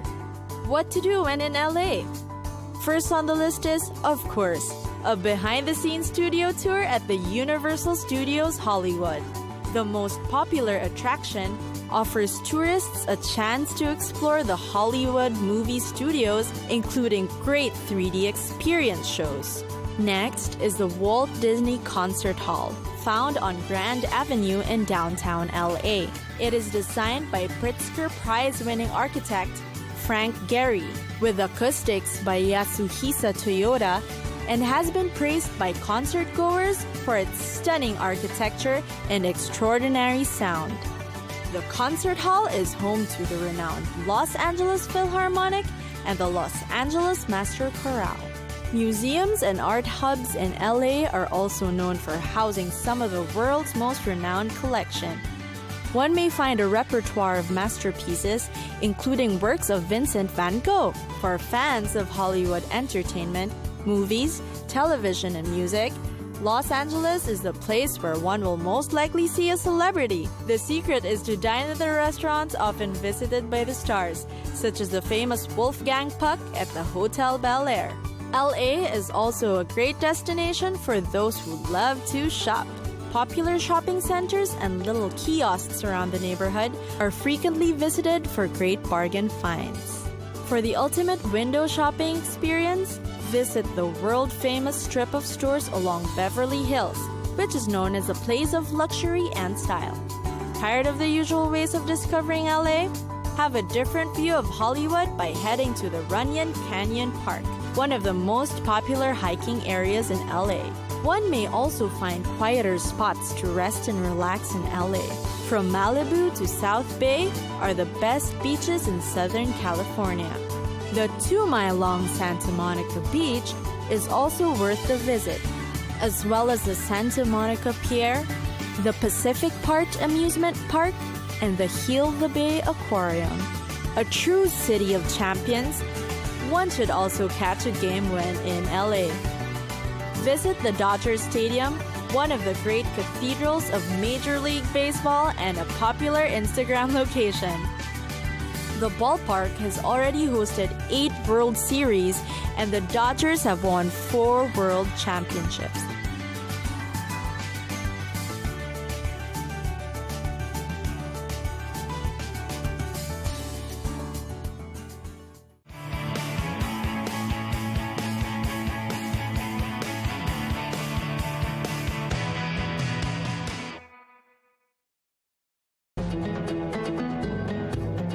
Our journey of the history of Arab manuscripts has taken us to the Far East, China, and the year 105 AD. A Chinese inventor named Tsai Lun created a unique way of producing paper. He used worn rags, old ropes, and tree bark to produce paper. This paper would be known as al-Kaghid.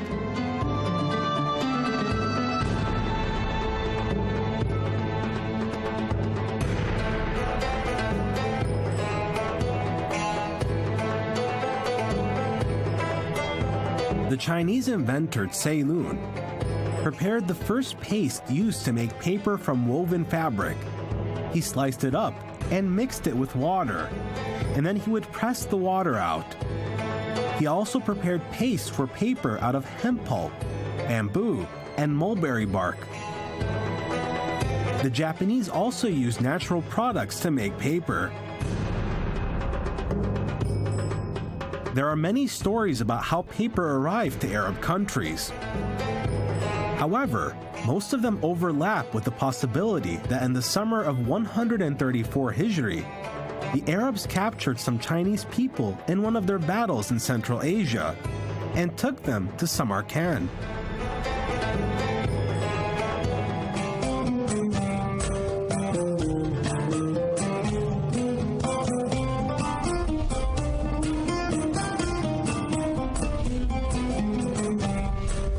These Chinese individuals knew how to make paper, and they taught the Arabs. Al-Karid is an Arabized word for paper. It is said to be a Persian word of origin, and there is a possibility that it is a Chinese word in origin. The manufacturing of Karid paper was very meticulous and took several days to finalize. White hemp, which is a fibrous plant, would have its threads and fibers extracted from its bark to manufacture paper. The hemp would be soaked in water, then combed down with a brush until it softens. Lime water is then added, which involves using a white substance prepared by heating limestones in special kilns. It is then left to cool and have the water drained from it. The water is used to soak the hemp for several nights.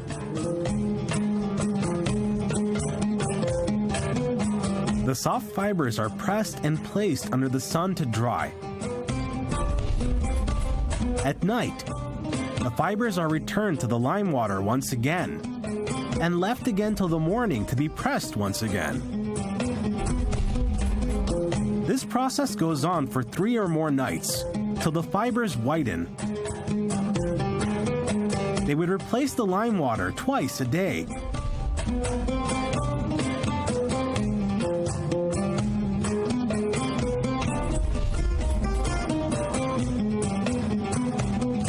After the fibers would dry, they were cut with specialized tools.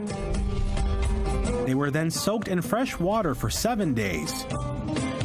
And this water would be changed daily until the lime water residue would wash out. The fibers would be pressed delicately in a mortar and pestle, or moist, until they flattened out, and there were no knots left. The paste would be dissolved in a bit of clean water until it became similar to fine silk. Special wooden molds were made for the paper, depending on the requests of those who ordered them to be made. And it would contain many holes. The mold would be covered in water, and the paste would be placed on the mold. And it would be evened out by hand to have an equal thickness throughout the mold. The mold is inverted onto a wet wooden board, which it would stick to, and it would be left to dry until it would fall off on its own. The wooden board would be sprinkled with water, and once it dried up slightly, the first side of the paper would be coated with a hemp mixture.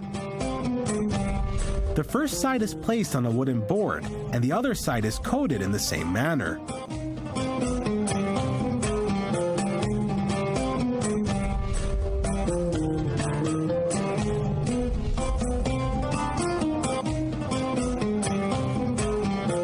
When soaking and starching al-Karid paper, they would use rice starch after boiling and cooking it in a clean pot, draining it with a clean cloth, and using it to soak the paper.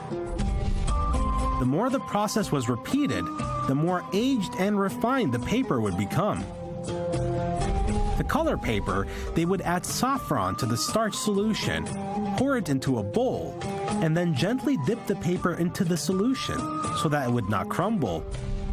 The paper would then be dried on a fine thread in a shady area and flipped several times until it dries. It is finally polished with a glass polisher. This paper would be finally ready to be used.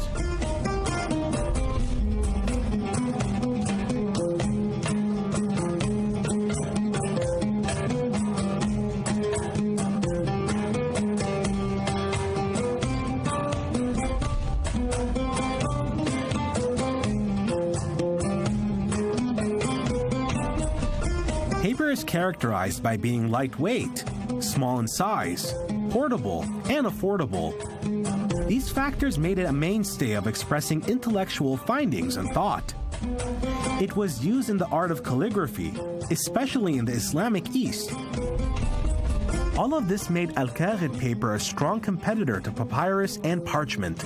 The Abbasid Caliph Harun al-Rashid ordered that people only write on al-Karid paper, and that was because leathers were capable of being erased and reused, which made them susceptible to forgery. This is contrary to paper, which would be ruined if someone tried to erase something off of it. If a person tried to scrape or rub off something, then markings would be evident. In addition to its other advantages, paper was widely used in writing manuscripts. Despite the use of parchment attempting to hold on to its relevancy, it became one of the tools of scholars, commoners, students of knowledge, writers, merchants, paper makers, and those of prestige and power. El-Jah has said the following about paper. It is sufficient for a person to carry a little bit of paper with their belongings and provisions due to how lightweight and small it is, unlike leather, which is heavier. If a person wanted to carry enough to last the duration of their travels, it would not suffice to carry a camel's worth.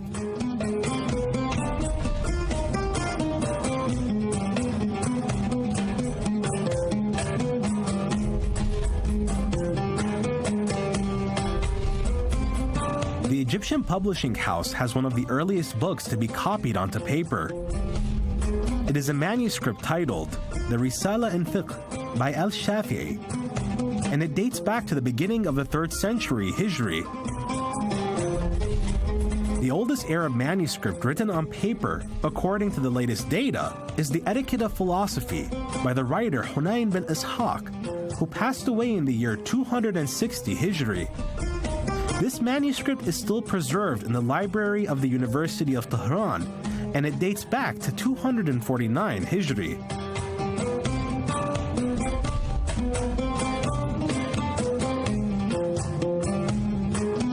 With the increase in demand for paper, the number of centers that produced it increased, and it was no longer confined to Samarkand or Baghdad.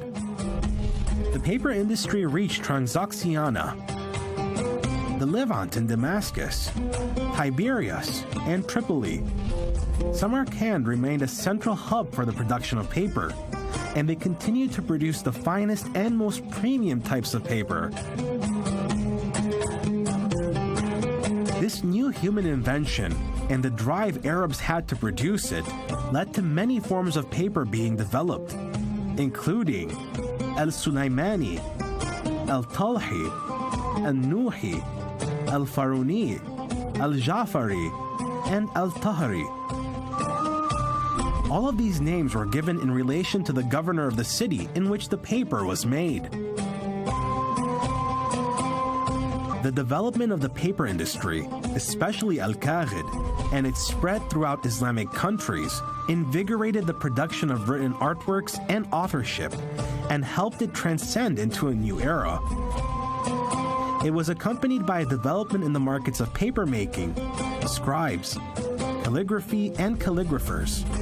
All of this changed the course of Arab manuscripts as they were elevated to a level with increased competition after the diversification and growth of this world that is full of art and intellectual creativity.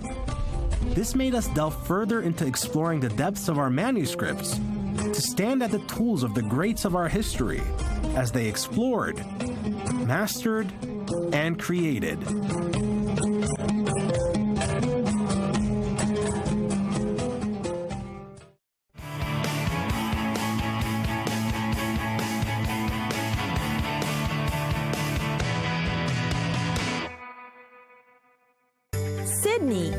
Sydney, Australia's largest city, is often dubbed as one of the most beautiful in the world.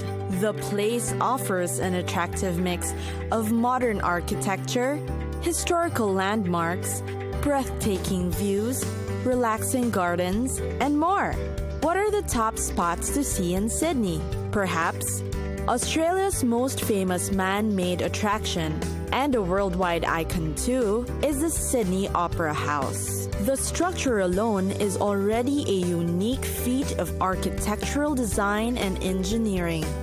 While built from innovation, creativity, and quite a bit of controversy, the Sydney Opera House remains a remarkable building that's home to over 1,500 performances a year and inviting up to 1.2 million audiences each time.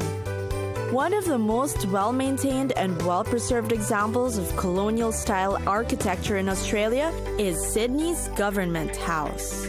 Since its construction in 1846, It has been home to 27 governors and today remains one of the city's hidden gems, with interiors characteristic of its Gothic influence.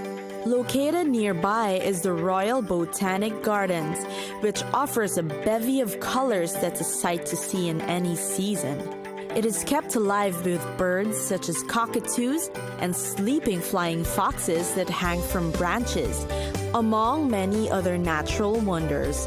The Australian National Maritime Museum is known for its sensational displays of the country's maritime heritage.